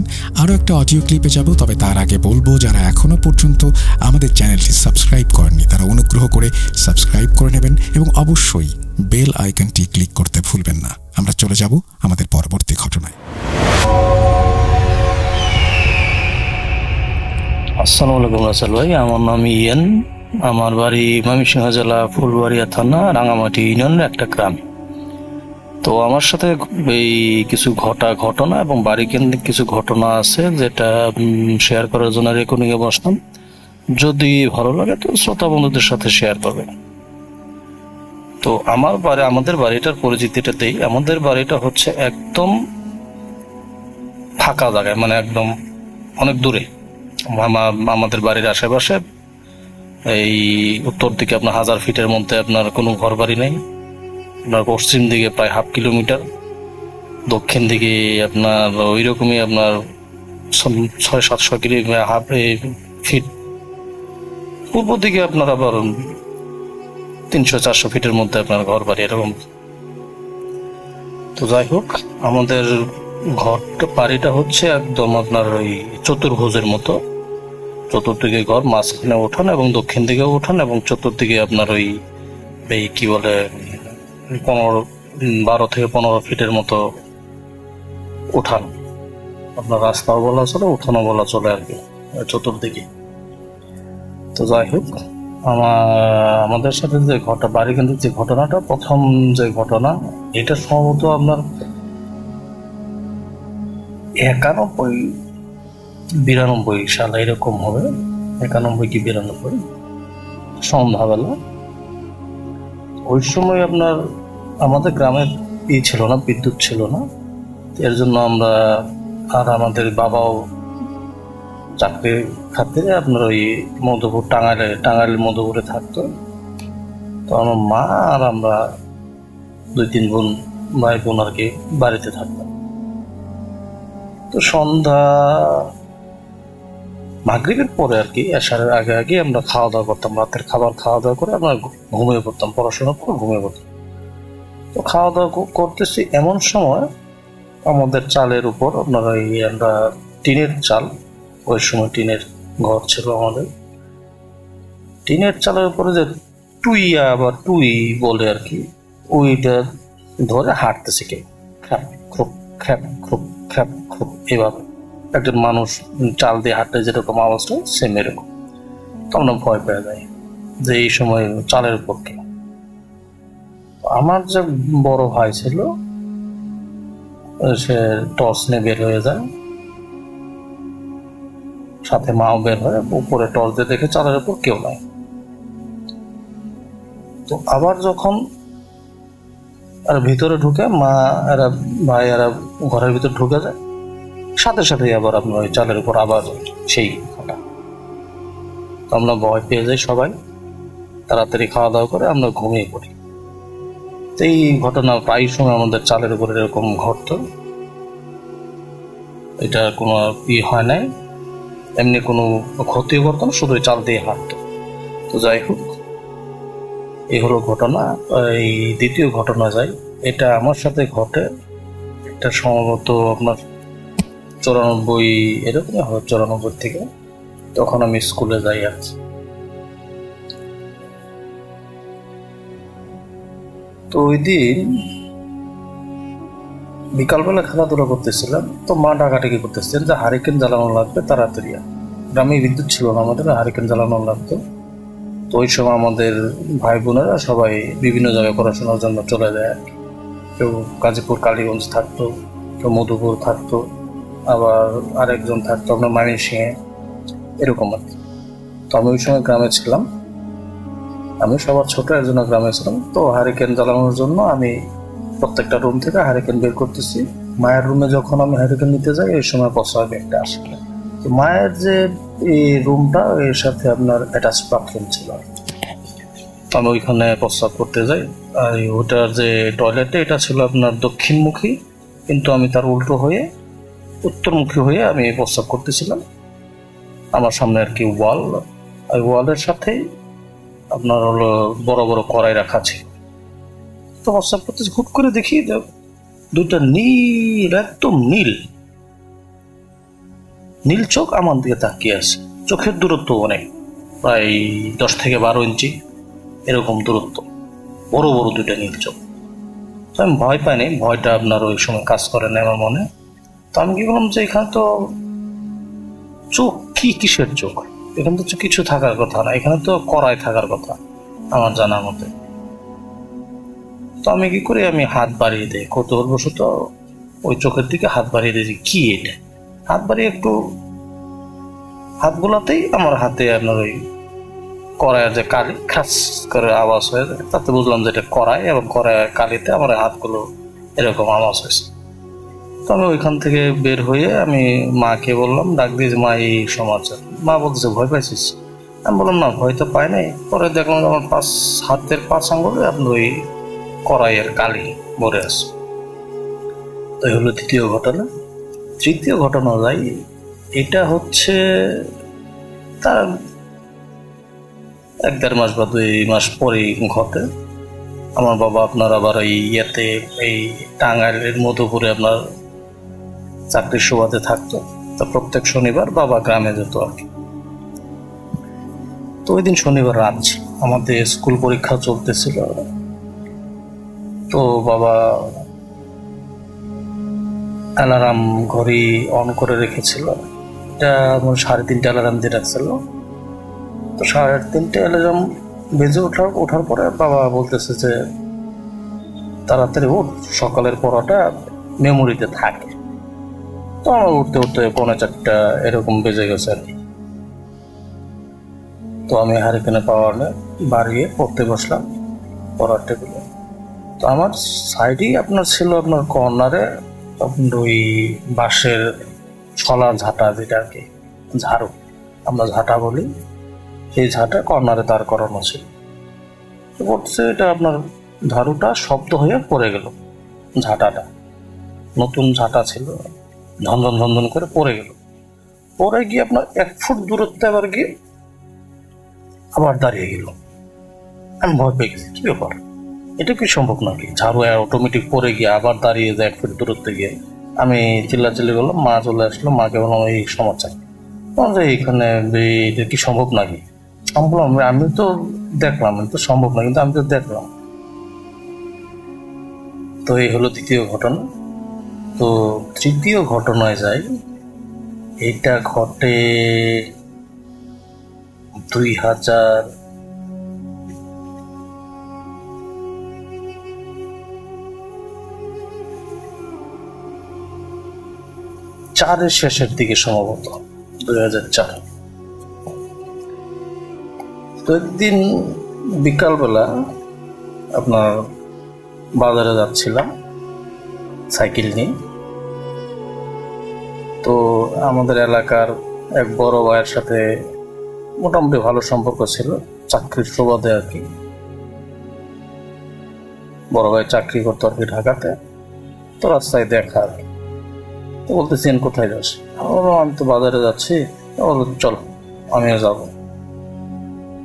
তো বাজারে আসার পরে চাটা খাওয়ার পরে ধূমপানের পাশে ধূমপান করলাম। তো আমাদের গ্রামের বাজারে ওই সময় আপনার ওই ভিসিডি প্লেয়ার দিয়ে আপনার ওই বাংলা সিনেমাগুলো দেখানো হতো, আর রাত্রি 10টার পরে আপনার ওই নীল ছবিগুলো দেখানো হতো আর কি। আপনার 2 টাকা 5 টাকা টিকিট ছিল আর কি। গ্রামের মুরব্বীরা দেখতো রাতের বেলা, ভর্তি বয়সী যুবক যারা এরা। তো যাই হোক, সন্ধ্যার ইয়েতে আপনার বাংলা সিনেমা দেখলাম ওইখানে। আমাদের পরিচিত ছিল, এর জন্য আমাদের কাছ থেকে টাকা নেয় না। তো রাত্রি 10টার আগে আমরা ওই নীল ছবি দেখার জন্য লোকজন ভিড় করতেছিল। ওই সময় এক মুরব্বী বলতেছে, তুমি এইখানে গেলে? আমি বলতেছি আমি চলে যাবো, মানে ওই সময় নীল ছবি দেখানোর সময় হয়ে গেছে। তো আমি বের হয়ে বড় ভাইয়ের কাছ থেকে বিদায় নিয়ে চলে আসি, বাড়ির উদ্দেশ্যে রওনা দিলাম সাইকেলে। তো আমার সাথে টর্চ ছিল না, মোটামুটি পরিষ্কার আর কি রাস্তা দেখা যায়। এত অন্ধকারের মধ্যেও কিন্তু আপনার রাস্তাটা বোঝা যায় যে এটা রাস্তা, লোকজন দেখা যায় যে এটা মানুষ যাচ্ছে এরকম আর কি। তো আমি পার হওয়ার পর 1.5 কিলোমিটার, আমাদের বাড়ি থেকে বাজারের 1 কিলোমিটার, তো 1/2 কিলোমিটার আসার পরে একটা চৌরাস্তা পড়ে। চৌরাস্তা এটা আপনার একটা পারিবারিক গোরস্থান, বাজার। রাস্তার বাম পাশে এবং ডান পাশে হচ্ছে আপনার 2-1টা তাল গাছ। জায়গাটা ভালো না।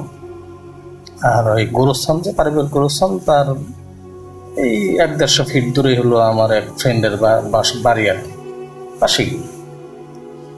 ফ্রেন্ডের নাম হচ্ছে সবুজ। তো ওইখানে আসার আগে কিছু দূর থেকে আমি দেখতেছি যে চৌরাস্তা, মানে বাম পাশ থেকে ডান পাশে একজন লোক উঠে আসতেছে। চৌরাস্তা মানে মেন রাস্তাটা আপনার ক্রস করবে আর কি। লোকটা দেখলাম অনেক উঁচা, লম্বা, সম্ভবত 7 ফিট এরকম উঁচা হবে। খালি গায়ে আপনার লুঙ্গিটা পরানো ছিল আপনার সাদা চেক, বোঝা গেল আর কি। কি চেক ওটা বলতে পারবো না, কিন্তু সাদা চেক ছিল আর কি। আর লুঙ্গিটা ছিল আপনার একদম কোমর থেকে একদম মাটি পর্যন্ত শেষ ছিল না, পা দেখা যাচ্ছিল না। তো আমি বেল দিতেছি আর বলতেছি, ভাই আমার কিন্তু ব্রেক কম, আমার কিন্তু ব্রেক নাই, বেল দিতেছি আর বলতেছি। তো এই লোকটা আমার কথার কোনো কর্ণপাতি নিল না, কোনো কানেই নিল না, সে তার মতো রাস্তা ক্রস করতেছে। তো আমি ব্রেক চাপছে, ব্রেক তো কম, ভাই তার ভিতর দিয়ে ঢুকে গেলাম একদম। আমার গা ঝাড়িয়ে উঠলো, কি ব্যাপার, একটা লোকের সাথে আমি সাইকেল বাজিয়ে দিচ্ছি, কিন্তু সাইকেল তার সাথে মানে বাধাপ্রাপ্ত হয় নাই, একদম পার হয়ে গেছে। পার হয়ে কিছুক্ষণ কয়েক ফিট যাওয়ার পরে সাইকেলটা থেমে গেছে, পিছনে তাকে দেখি কিচ্ছু নেই। আমি তো ভাবছি কি ব্যাপার, এটা কি সম্ভব নাকি? ওইভাবেই আপনার আবার সাইকেল নিয়ে তোর। এই হলো ঘটনা। তো আরেকটা ঘটনা যাই, এটা ঘটে আপনার 2006-এর দিকে, সম্ভবত 2006-এর শেষ বা 7-এর দিকে এরকম। তখন আমি ঢাকায় থাকতাম, ঢাকা থেকে বাড়িতে ছুটিতে গিয়েছিলাম। তো আমার সাথে আমি তখন করতাম, মোবাইল ইউজ করতাম, নোকিয়া 1600 মডেলের যে ফোনটা ছিল, সেটটা ছিল, ওটাই ইউজ করতাম। তো একদিন সন্ধ্যার বেলা ধূমপানে অভ্যাস ছিল, বাজারের উদ্দেশ্যে রওনা দিলাম আমি হেঁটে। ওই সময় আপনার সময়টা ছিল আপনার সম্ভবত আমন ধান কাটার সিজন। তো আমি ওই মোবাইলের স্ক্রিনের আলোতে রাস্তা ধরে ধরে হাঁটতেছিলাম। আমি মেইন রোডে না উঠে আপনার ওই মেঠো পড়তে আপনার বাজারের উদ্দেশ্যে রওনা দিলাম, এই কাছে হয় আর কি। স্ক্রিনের আলোতে রাস্তা ধরে হাঁটতেছিলাম, তো সময় দেখলাম যে আপনার একটা মহিষের গাড়ি আসতেছে, হেঁটুট করতেছে। বললাম যে আটি নিয়ে আসতেছে ধান কাটার সময়ের সময়। তো পার হয়ে আমি একটু সাইড হলাম আর কি, মহিষের গাড়িকে সাইড দিলাম। সাইড দিয়ে আমি ভাবলাম যে তাহলে বাজারে না উঠে আমার যে ফ্রেন্ড সার্কেল আছে, ওই যে সবুজ বললাম আগের ঘটনায়, সবুজ, এদের বাড়ি হলো আমি তাদের বাড়ির দক্ষিণ দিকে। ওইখান থেকে সবুজদের বাড়ি হবে 4 মিনিট কি 5 মিনিটের রাস্তা। তো ওই দক্ষিণ দিক থেকে আমি উত্তর দিকে বরাবর হাঁটা শুরু করলাম, সবুজদের বাড়ির দিকে। ওইখানে যাওয়ার পথেই আপনার পথিমধ্যেই আপনার একটা ছিল কাগজি ফুল, এটা বাগান বিলাস যেটা আর কি, আমরা আমাদের গ্রামে কাগজি ফুল নামে পরিচিত আর কি। সেই ফুলের ডাল আপনার 6 থেকে 7 ফিট লম্বা, ভেঙে পড়ে গেল খারাপ করে। আমি বললাম কি পড়লো এই, একদম রাস্তার ধারে। আমি স্ক্রিনে আলোতে দেখলাম যে কাগজে ফুল, ও ভাঙতেই পারেন, মাত্র আটির গাড়ি, মহিষের গাড়ি গেছে এদিক দিয়ে। তো ওটা পার হয়ে আপনার আমার আরেক ফ্রেন্ড বাড়ি আপনার এটা কাছে, এইখানে সবুজেরাও আড্ডা দেয়, আমরাও দেই, সন্ধ্যাবেলা এইসব জায়গায় থাকে। তো আমি দেখলাম ওইখানে কেউ নাই। আচ্ছা কেউ নাই, ভালো কথা, সময় নয়, বাজারে চলে গেছে। তো আমি বললাম আসছি যখন তাহলে বাড়িতে জিজ্ঞাসা করি কোন দিকে গেছে। তো ওখানে গিয়ে দেখলাম যে ফ্রেন্ডের মা, আমি মামি বলে ডাকি। তো জিজ্ঞাসা করলাম মামি এরা কোথায়? বলছে এরা তো এখানেই ছিল কতক্ষণ আগে, হয়তো বা সবুজের বাড়ির দিকে চলে গেছে। তো আমি ওইভাবেই, ওই সময় আমাদের হয় নাই, বিদ্যুৎ হয় না আমাদের গ্রামে, তখন ওই সোলার টোলার দিয়েই চলতো আর কি, যাদের সামর্থ্য ছিল সোলার, কিন্তু সোলার লাগানো হয়েছে। তো যাই হোক, সবুজদের বাড়ির উদ্দেশ্যে রওনা দিলাম। কিছু দূর যাওয়ার পরে শুনতেছি আমি সবুজদের বাড়িতে 10-12 জন লোক কথা বলতেছে, কাউ এরকম অনেক গুম গুম গুম গুম গুম গুম করতেছে। তো বললাম যাই হোক, এরা সবাই ওইখানে, ভালো হলো। আমি আস্তে আস্তে যাচ্ছি, এই আওয়াজটাও কেমন জানি দূরে সরে যাচ্ছে। আমি সামনের দিকে আগাই, আওয়াজটা কেমন দূরের দিকে, পিছনের দিকে সরে যায়। কি ব্যাপার, এটা কি সম্ভব নাকি? এইটা কিভাবে? আমি ভাবতেছি তাহলে মনে হয় আমার মোবাইলের আলো আর দেখতেছে দূরের থেকে। যাই হোক, সবুজদের বাড়ি বাইরে ছিল ওদের টিউবওয়েল বা কলপাট। ওইখানে যখন গেছি দেখলাম যে কিচ্ছু নেই, ওখানে কোনো সারা শব্দ নেই, কোনো লাইট নেই, কিচ্ছু নেই, কোনো মানুষজন নেই। সরাসরি ওখানে ঢুকলাম, একদম নিশ্চুপ, কেউ নেই, আমি এত সুন্দর করে শুনলাম যে 10-12 জন লোক কথা বলে যেরকম আওয়াজ হয় সেই রকম হচ্ছিল আর কি, এখানে কিছু নেই। বললাম যাই তাহলে আমি বাড়ির দিকে চলে যাই, বাজারে নাকি বাড়ির দিকে চলে যাই। তো যাই হোক, ওই সবুজের বাড়ি আর যে ফ্রেন্ডের বাড়ি যে কথা বললাম যে ওই মামি, এদের বাড়ির মাঝখানে আপনার ছোট একটা বাজার এবং ছোট ছোট কাঁঠাল গাছের চারা। এইখানে কাঁঠাল গাছের পাশে যখন আসছেন ওই সময় আপনার একদম কাঁঠাল গাছ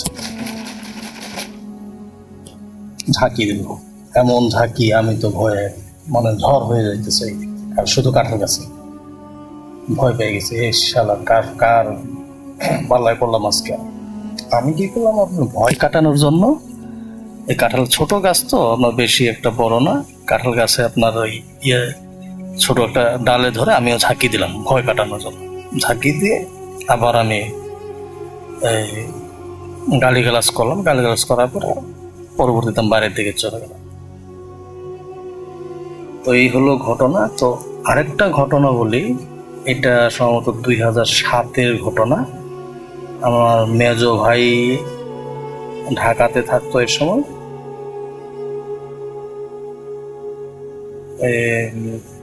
তো মেজো ভাই একদিন হুট করে চলে যায়, একদম আপনার ওই হেপাটাইটিস বি দ্বারা আক্রান্ত, জন্ডিস, যেটা আমরা গ্রাম্য ভাষায় আমরা জন্ডিস নামে চিনি আর কি। জন্ডিস সম্ভবত তার বিলুবিনের মাত্রা ছিল সম্ভবত 15 না 17 এরকম, আমার খেয়াল নাই। তো একদম খুব খারাপ অবস্থা ছিল তো গ্রামে।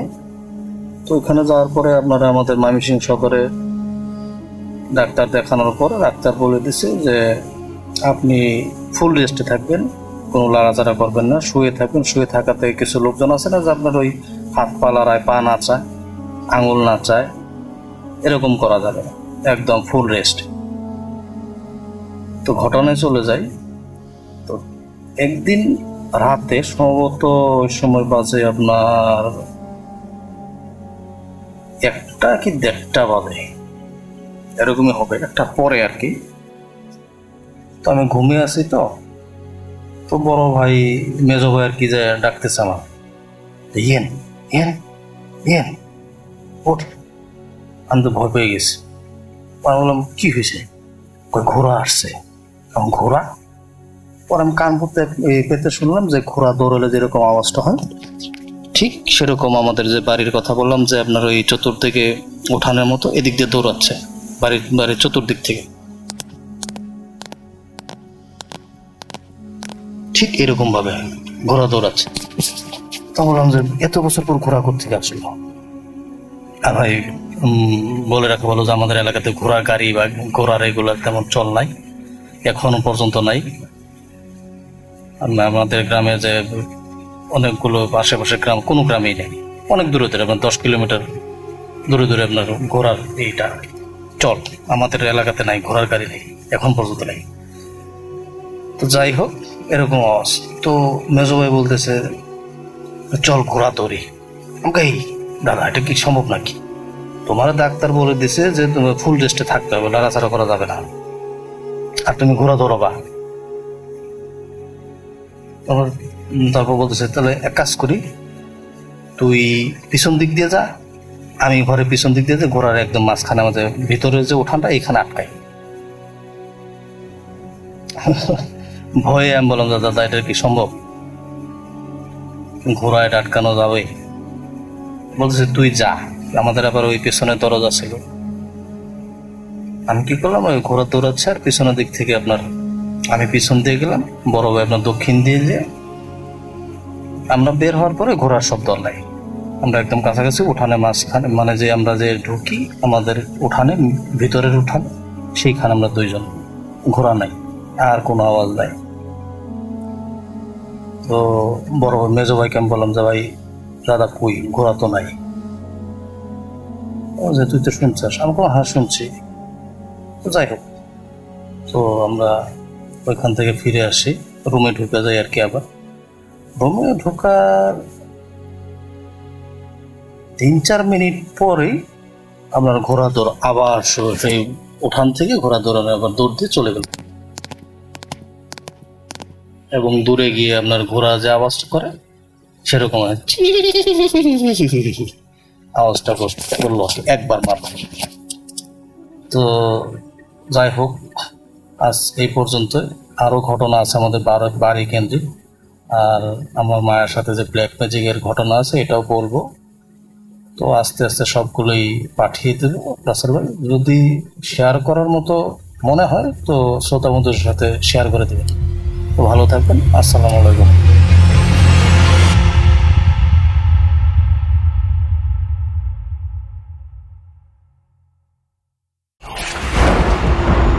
লুকোচুরি খেলবে? লুকোচুরি You will never be alone.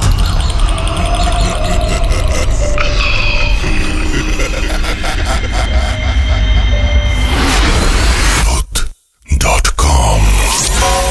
The fear returns with Russell.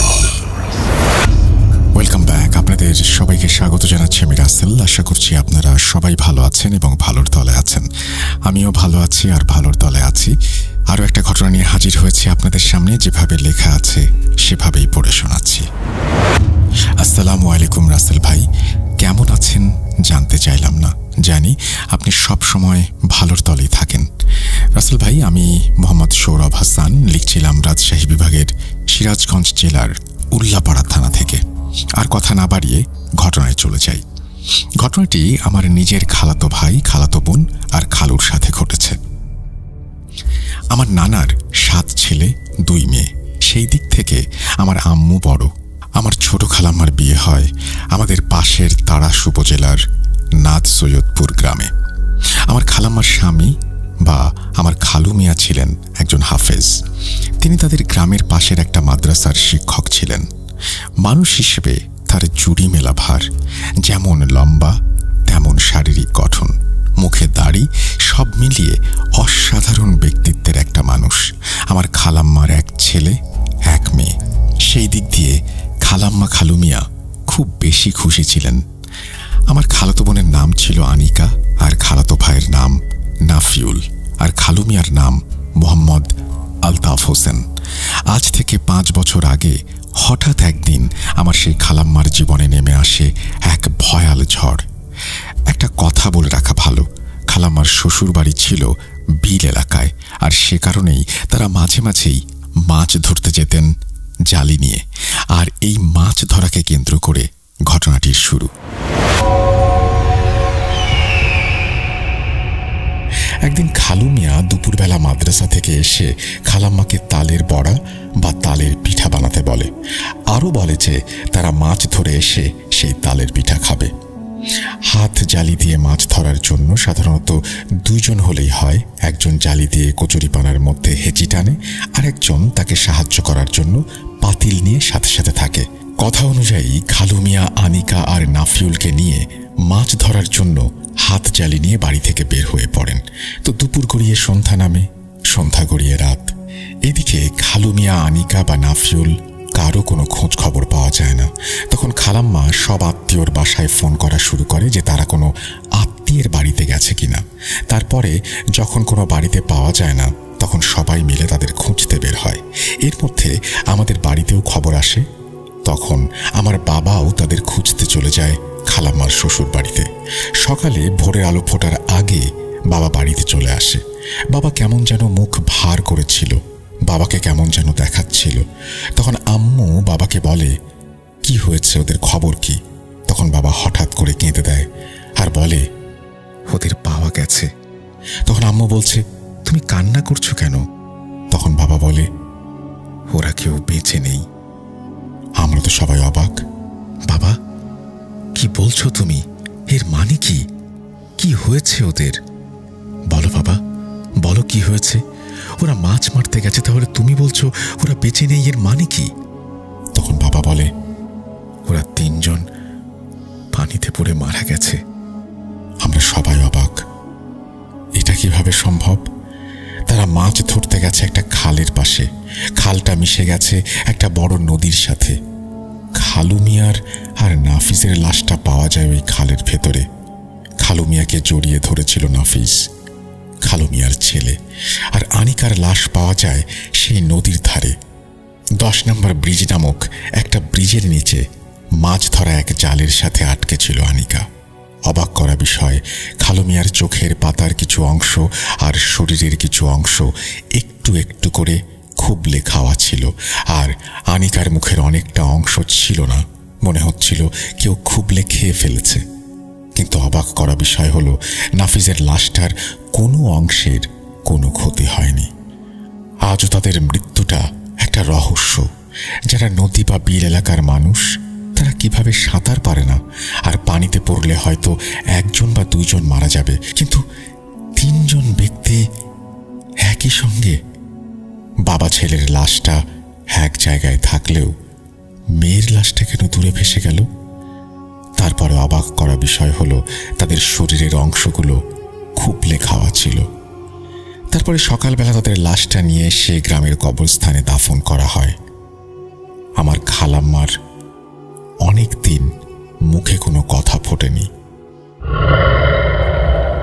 এখনো আমার খালাম্মা মাঝে মাঝে তালের বড়া বা তালের পিঠা দেখলে মাছ কাটার সময় কান্না করে ওঠে। সবাই আমার খালাম্মার জন্য দোয়া করবেন, আল্লাহ যেন সেই সুখ কাটিয়ে ওঠার তৌফিক দান করেন।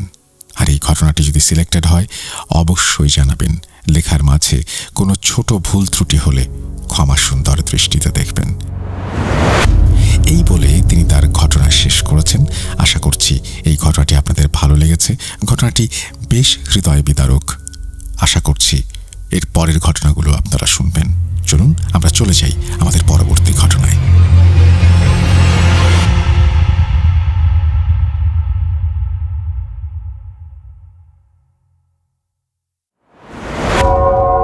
আবারও রাতের আঁধারে ভয়ের রাজ্য ফুঁড়ে ফিরেছি সেই পুরনো সুরে। বিশ্বাস করা বা না করা আপনার ব্যাপার, but the old music comes alive. Voot.com. The fear returns with Russell. সবাইকে স্বাগত জানাচ্ছি আমি রাসেল। আশা করছি আপনারা সবাই ভালো আছেন এবং ভালোর তলে আছেন। আরও একটা অডিও ক্লিপ শোনার সময় হয়েছে, চলুন শুনে আসি। এবং অডিও ক্লিপগুলো আমরা খুব দেখে শুনেই বাছাই করছি। আশা করছি আপনাদের ভালো লাগছে। যদি ভালো না লাগে অবশ্যই আমাদের জানাবেন। আমরা চলে যাচ্ছি ঘটনায়। আসসালামু আলাইকুম রাসেল ভাই, কেমন আছেন? আশা করি অনেক অনেক ভালো আছেন এবং আল্লাহর রহমতে আমি অনেক ভালো আছি। তো কিছু কথা বলি যে এর আগে 2টি ঘটনা পাঠাইছিলাম, ওইটাও সিলেক্টেড হয়েছে। তো তারপর আর একটা ঢাকার ঘটনা পাঠাইছিলাম, সত্য ঘটনা, ওটি সিলেক্টেড হয় নাই মনে হয়। না হলেও আমাকে জানাবেন যে আমি পরবর্তীতে আরও ঘটনা পাঠাতে পারি। তো সেই কারণে এই কথাগুলো বলা। তো ঘটনায় ফিরে যাই, বেশি কথা বলবো না। ঘটনাটি আমার নানা বাড়িতে, বরিশাল বিভাগের পটুয়াখালী জেলা বাউফল থানা এবং কোনো একটি ইউনিয়নে, কোনো একটি গ্রাম আমার নানা বাড়ি থেকে যেই জায়গায় ঘটনাটি ঘটছে সেটি হলো নানা বাড়ি থেকে 5 মিনিটের দূরত্বে। তো ওখানে বিবরণ দিই যে মনে করেন আমার নানা বাড়ির ঘর থেকে বাইরানের পর তারপর মনে করেন একটি মেন রোড বাজে। মেন রোড দিয়ে একটু সামনে হেঁটে যে তারপর একটি মাটির রাস্তা বাজে, আপনার বাম সাইডে নাইমা যাওয়া লাগে। তো নেমে যাওয়ার পর হাতের ডাইন সাইডে একটি পুকুর বাজে। যে ওই পুকুর নিয়ে একটি ঘটনা আছে, ওটিও বলবো। তো পুকুরের পর একটু সামনে গেলে বেশ কিছু বাড়ি বাজে, মনে করেন অনেকগুলা গৃহস্থ মিলে একটি উঠান। তো ওই বাড়িগুলা পার হয়ে আরো কয়েকটা বাড়ি বাজে। ওখানে ঘটনাটি, ওখানে একটি মসজিদ আছে, যে মসজিদে আমরা সবাই নামাজ পড়তে যাই। তো ওই মসজিদের পিছনে অনেক কয়টা বাড়ি আছে, মনে করেন চাইরো সাইডে বাড়ি আর এক মাঝখানে একটা উঠান, মানে অনেকগুলা গৃহস্থ মিলে একটা উঠান। তো ওই ঘটনাটি হলো, ঘটনায় ফিরে যাই, বিবরণ তো দিলাম।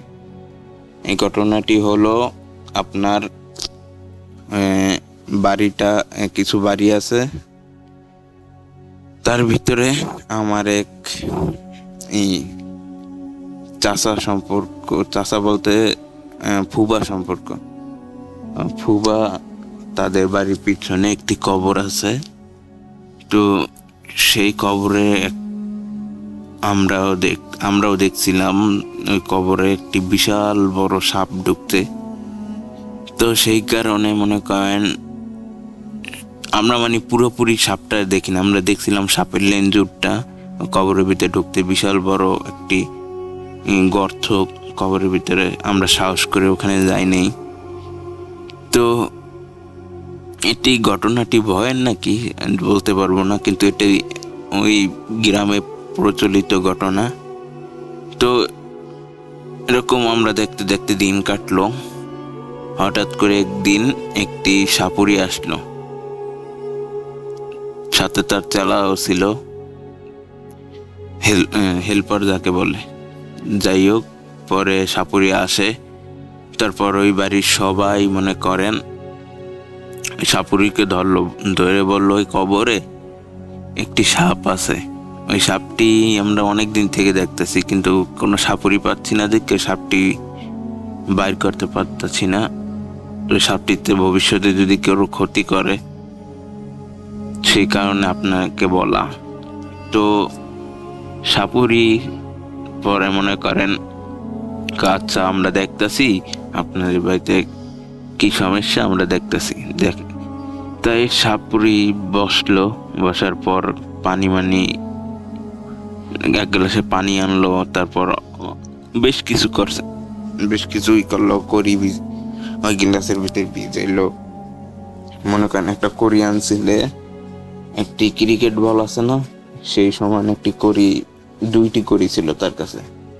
তারপর ছোট ছোট করি ছিল, দেখে ছোট ছোট করি দিয়ে খালি 2-3টা সাপ আইছিলে, ছোট ছোট সাপ। ওগুলো ভয়ানক সাপ। আপনারা দাঁড়াই সাপ চিনবেন, গ্রামে যারা আছেন, দাঁড়াই সাপ। তারপর আপনার আরেকটা কি সাপ জানি, যাই হোক মনে পড়তেছে না, ওগুলা বাতিয়ে দিলাম। মেন ঘটনায় আপনাদেরকে বলি। তো দেখতেছে ওই সাপটি আসতেছে না। তো আমরাও বলছি এগুলা সাপ তো না, সাপ হইলো বিশাল বড় একটা, মনে করেন একটা মানুষের যেরকম মোটা, মনে করেন একটি 20-25 বছরের ছেলে যেরকম মোটা, ওই রকম মোটা সাপটি। তো আমরা সাপুরিকে বললাম এগুলা সাপ না, আপনি দেখেন ওই সাপটি কোথায় আছে। পরে সাপুরি মনে করেন তারপর তার ব্যাগের থেকে 2টি করি বের করলো, বিশাল বড়। ওই বললাম তো ক্রিকেট বলের মতো হবে, করি বড় বড়। তো এবার সাপুরি বলতেছে যে মনে করেন আপনারা যদি যে কোনো সাপ থাক, এই করি বাইর করছি, যে কোনো সাপ থাক সে আসতে বাধ্য হবে, কারণ এটি আমি বাইর করি না সহজে, কিছু সময়ের জন্য বাইর করা লাগে। যে সংখ্যা দেখি ওই জিনিসটা না আসে তখন বাইর করা লাগে। তো যাই হোক, পরে করি 2টা বার করলো, বার করে তারপর করি 2টা আপনার নিচে ধুয়ে একটি র্যাক দিল। র্যাক দেওয়ার পর সামনে একটা করি থইল, র্যাকের পিছনে একটা করি থইল, থুইয়া কি জানি মন্ত্র করলো আর বলল সাপ যে জায়গায় থাকে করি সাপকে নিয়ে আসবে। তো তারাও করির পিছনে মনে করেন করি আস্তে আস্তে ভাসলো। আমরা দেখে অবাক হয়েছি, করি ভাসলো কিভাবে। আমরা কই আমাদের কি আবার চোখে কোনো সমস্যা হয়েছে নাকি। পরে চোখ মুখ ঠিক করে আমরা দেখলাম না, সত্যি দুটি করি বেশি উঠলো। রাসেল ভাই, আমি কিছু জিনিস কেটে যাচ্ছি ঘটনাটি বড় হওয়ার জন্য। সংক্ষেপে যেটুকু বলা লাগে সেটুকুই আমি বলতেছি। করিটি বেশে বেশে যাচ্ছে, তো আমরাও পিছে পিছে গেলাম, সাপুরিও গেল। যাওয়ার পর ওই কবরের স্থানের ওই জায়গায় যে থেমে গেল। থেমে যাওয়ার পর আপনি বিশ্বাস করবেন না রাসেল ভাই, আমরা যে এমন ভয় পাইছি ওই সময়। মনে করেন আমি এই যে কথা বলতেছি, আমার কথা বলতেও মনে করেন কষ্ট হচ্ছে, যে ওই সময় যে ভয়টা পাইছি আমরা, ওই ভয়টা কেউ সম্মুখীন হইতে চাইবে না। তা আমরা হয়েছি যে করি দুইটা ঠাস করে এমন ভাবে ফাইটে গেছে, বোম ফাটে যেরকম এরকম ঠাস করে ফাইটে গেল। আর দেখলাম পুরা ওই জায়গায় একটু একটু মাটি কাঁপতেছে। কাঁপতে কাঁপতে কবর থেকে একটি সাপ বাইর হইল।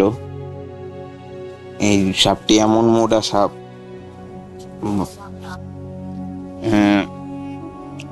মনে করেন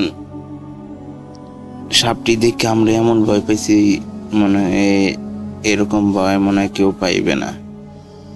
যে ওই প্রথম আমরা সাপটি দেখলাম, আসলে ওটি সাপ না, ওটি হয়েছে একটি জিন। সেটি আমরা পরে জানতে পারলাম। সাপটি বাইর হইল, মনে করেন কোমর থেকে নিচ পর্যন্ত সাপ, আর আপনার কোমর থেকে উপর পর্যন্ত গুইল, অর্ধেক গুইল অর্ধেক সাপ। তো ওটি দেখে আমরা এত ভয় পাইছি।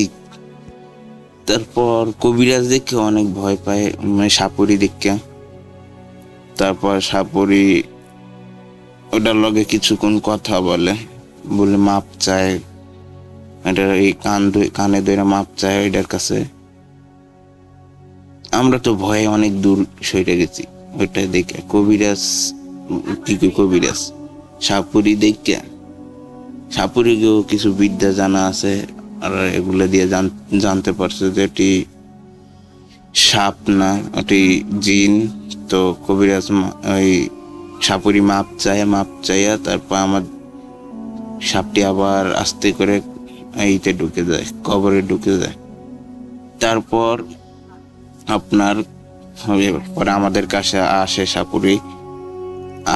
আসার পর কয়েকটি যে আপনারা দেখলেন, এটি আসলে সাপ না, এটি হয়েছে একটি জিন। এটি অনেক বছর পুরনো একটি জিন, বৃদ্ধ জিন।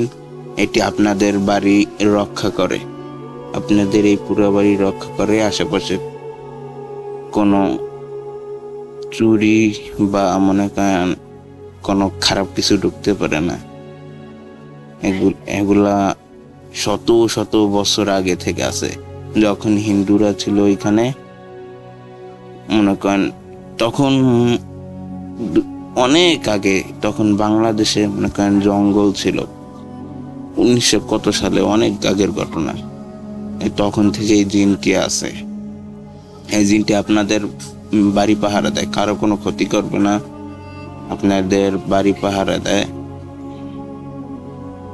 আর কোনো সাপুরিরও এই বাড়ির আশেপাশে ঢুকতে দেবেন না, ঢুকলে সাপুরির সমস্যা হবে। আমি তো জানি না দেখে, আপনারাও জানেন না দেখে আমাকে বলছেন। তো ভবিষ্যতে যে কোনো সাপুরি না ঢুকতে পারে এখানে, সেই বলে পরে সাপুরি চলে যায়। তারপর আমরা জানতে পারি এই জিনটি, এটা আসলে সাপ না, এটি একটি জিন, এই বাড়ি পাহারা দেয়। এটি আস্তে আস্তে পুরো গ্রামে সবাই জানে। ওই বাড়ি যখন সাপুরি ছিল, অনেক অনেক বাড়ি থেকে লোক আইছিল ওই জায়গায় সাপ দেখার জন্য। পরে জানতে পারে এই ঘটনা।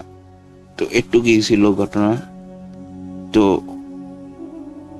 ভালো থাকবেন রাসেল ভাই, আর কিছু বলতে চাই না। যে এই ঘটনাটি সিলেক্টেড হলেও জানাবেন, না হলেও জানাবেন যে আরো কিছু ঘটনা প্রচলিত আছে, ওগুলা পাঠাতে পারি।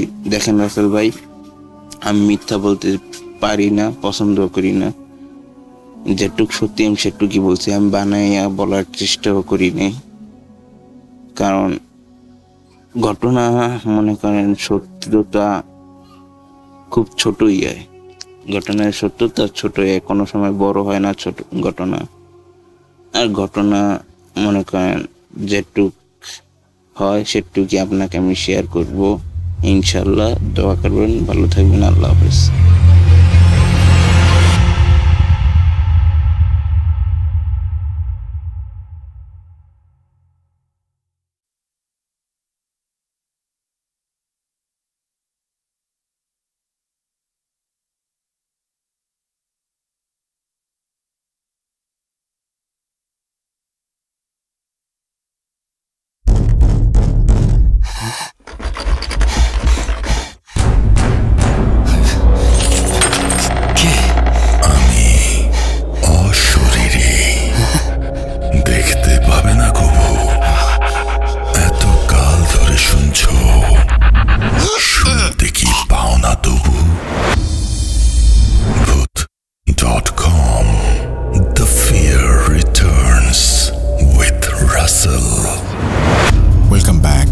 সবাইকে স্বাগত জানাচ্ছি আমি রাসেল। আশা করছি আপনারা ভালো আছেন এবং ভালোর দলে আছেন।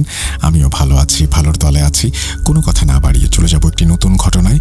যেভাবে লেখা আছে আমি সেভাবেই পড়ে শোনাচ্ছি। প্রিয় রাসেল ভাই, আমি চাই আপনি ঘটনাটি নিজের কণ্ঠে বলুন, কারণ তারপর তিনি বেশ কিছু কথা লিখেছেন, সেটা আমি আর পড়লাম না। এরপরে তিনি বলেছেন, আমি জানি আপনি সবসময় ভালোর দলে, তাই জিজ্ঞেস করলাম না কেমন আছেন। সেই প্রথম দিন থেকেই ভূত এফএম শুনতাম, মাঝখানে বন্ধ হয়ে যায়, তখন খুব খারাপ লেগেছিল, কিন্তু ভূত.com চালু হওয়াতে আমি অনেক খুশি। আসলে সত্যি কথা বলতে ভূত.com এখন শুধু একটা নাম নয়, আমার কাছে একটা ইমোশন। প্রতি রাতে পুরনো হোক নতুন হোক ঘটনা শুনি। শুরু করছি ঘটনা। আজকে যে ঘটনাটি বলবো সেটি একটি গাঁয়ের ঘটনা।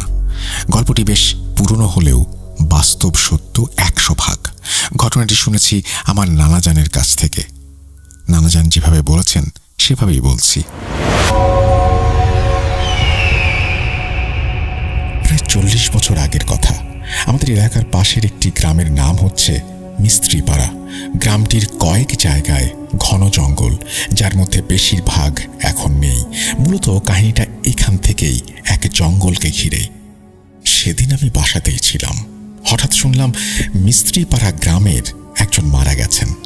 কৌতূহলবশত আমি জানতে চাইলাম আমার দাদির কাছে কিভাবে মারা গেলেন উনি। দাদি বলতে লাগলেন মূল ঘটনা। যেই লোকটি মারা গেছেন এটা তার এলাকা নয়, তিনি মূলত এসেছিলেন তার মেয়ের বাড়িতে বেড়ানোর জন্য। লোকটির গ্রাম থেকে তার এই গ্রামে আসতে প্রায় 3 ঘন্টার পথ, তাই উনি একটি ভ্যান ভাড়া করে দুপুরে রওনা হলেন। বলে রাখা ভালো, আমাদের গ্রামে ঢোকার জন্য শুধু ওই একটাই রাস্তা, জঙ্গলের পথ। আনুমানিক 2 কিলোমিটার এই জঙ্গল, তারপরে আমাদের গ্রাম। হঠাৎ পথমধ্যে ভ্যানওয়ালা বলল জঙ্গলটা খারাপ, তাই সে আর যেতে পারবে না। লোকটির আর কি করার, তিনি ভ্যান থেকে নেমে হাঁটা শুরু করলেন। তিনি ভাবলেন ভ্যানওয়ালা বোধহয় ভূত বিশ্বাস করে, তাই আর যেতে চাইছে না। তিনি দেখলেন সন্ধ্যা নামতে আর দেরি নেই, মাগরিবের আজান দিয়ে দেবে ভাব। তিনি ভাবলেন নামাজের তো দেরি হচ্ছে, কি করা যায়। তিনি ভাবলেন মেয়ের বাড়ি তো অনেক দূরে, রাস্তা দিয়ে গেলে নামাজ কাজা হয়ে যাবে। তিনি শর্টকাট রাস্তা খুঁজতে লাগলেন। হঠাৎ দেখলেন জঙ্গলের ভেতর দিয়ে একটা রাস্তা সোজা চলে গেছে আরেকটি বড় রাস্তার কাছে। তিনি চিন্তা করলেন এই রাস্তা ধরে গেলে যদি নামাজ পড়তে পারেন, তাই তিনি হাতে টর্চ চালিয়ে হাঁটা শুরু করলেন। বলে রাখা ভালো, জঙ্গলটি এত ঘন যে দিনের বেলায় সূর্যের আলো ঠিকমতো পড়ে না। তিনি এগোচ্ছেন, কিছুক্ষণ যাওয়ার পরে কে যেন তার নাম ধরে ডাকলো। তিনি ভাবলেন হয়তোবা বিআই সাহেব, কেননা কণ্ঠটা সেই রকমই। তিনি ফিরে দেখেন কেউ নেই। তিনি একটু ভয় পেলেন, আবার হাঁটা শুরু করলেন। কণ্ঠটা এবার কর্কশ ভাষায় বলে উঠল, এই কোথায় যাচ্ছিস? লোকটি এবার একটু ভয় পেল। তিনি ফিরে দেখেন কেউ নেই। আবার যখন সামনে ফিরতে যাবেন হঠাৎ তার সামনে একটা সাদা রঙের জুব্বা পরা দাড়িওয়ালা হুজুর দাঁড়িয়েছিলেন। তিনি এতটা ভয় পেয়েছিলেন যে হয়তো সেখানে মারাই যেতেন। হুজুরটি বলতে লাগলেন, থামতে বলেছিলাম না, থামলি না কেন? এই শাস্তি তোকে পেতে হবে। লোকটি ভয়ে বলতে লাগল, কি শাস্তি? হুজুর বললেন, চল, মৃতটাকে মাটি দিবি, কবর খনন করা আছে, আমাদের একজন লোক কম ছিল, এখন তুই চল। বলতে না বলতে 4 জন হুজুর একটা সাদা কাপড়ে জড়ানো একটা খাটিয়া নিয়ে আসলো। তারপর হুজুর বললেন, চল। অগত্যা বাধ্য হয়ে পিছু পিছু যেতে হলো। যেতে যেতে একটি ঘন জায়গায় এসে পৌঁছালেন। দেখলেন সামনে একটা কবর আর চারিদিকে আলো জ্বলছে। তাকে হুজুর বললেন কবরের ভেতরে নামতে। লোকটি ভয়ে ভয়ে কবরের ভেতরে নামলেন। লাশটি ওপর থেকে দেয়া হলো। লাশটি কবরে রাখতেই এক ঝটকা বাতাসে লাশের মুখ থেকে কাপড় সরে গেল। লোকটি যা দেখলেন তা দেখে তার মরমর অবস্থা। এটা কি? এটা তো তিনি নিজেই। এটা দেখে তিনি ভয়ে অসাড় হয়ে পড়লেন। ইতোমধ্যে এশার আজান হতে লাগলো। হুজুরটি চলে যাওয়ার আগে বললেন, এই কথা কাউকে যেন সে না বলে। যদি বলে সেদিনই সে মারা যাবে। আজান শেষ। তিনি লক্ষ্য করলেন তিনি বড় রাস্তায় এসে পড়েছেন। তিনি হতভম্ব হয়ে গেলেন। তাহলে এতক্ষণ যা হলো সেটা কি? তিনি কোনো কথা না বলে এক দৌড়ে মেয়ের বাড়ির সামনে এসে বেহুশ হয়ে পড়লেন। দিন 3 পর তার হুঁশ ফিরলে উনি নিজেকে আবিষ্কার করেন তার মেয়ের বাড়িতে। তারপর তিনি সমস্ত ঘটনা খুলে বলেন সেখানে থাকা মানুষজনদের। কিন্তু যার পরিণতি আসলেই তিনি ভোগ করেছিলেন নিজের প্রাণের বিনিময়ে। ঘটনাটি বলার জন্য সেই দিনেই মাঝরাতে তিনি মারা যান। এরপর থেকে ওই জঙ্গল দিয়ে টানা কয়েক বছর কেউ যাতায়াত করেনি, সাহসও করেনি। এইভাবে অনেক বছর কেটে যায়। তখন কেউ একা জঙ্গলে গেলেও জঙ্গলের গভীরে যাওয়ার সাহস পেত না। একদিন হঠাৎ আমার নানা সেখানে যাওয়ার সিদ্ধান্ত নিলেন। এর পরের অংশটি তিনি পরবর্তীতে বলবেন বলে জানিয়েছেন। আমরা সেই ঘটনাটির অপেক্ষায় থাকলাম। কিন্তু প্রথম ঘটনাটি জানা হলো, প্রথম ঘটনাটি শোনা হলো। খুবই অন্যরকম একটি ঘটনা। আশা করছি আপনাদের ভালো লেগেছে। এরপরে তিনি তার নাম ঠিকানা শেয়ার করেছেন। তবে আপনার নাম ঠিকানা আমি প্রকাশ করছি না, কিন্তু আপনাকে অনুরোধ করছি যে ঘটনার সেকেন্ড পার্টটা যেন আপনি খুব দ্রুত আমাদের পাঠিয়ে দেন। আমরা চলে যাব আমাদের পরবর্তী ঘটনায়।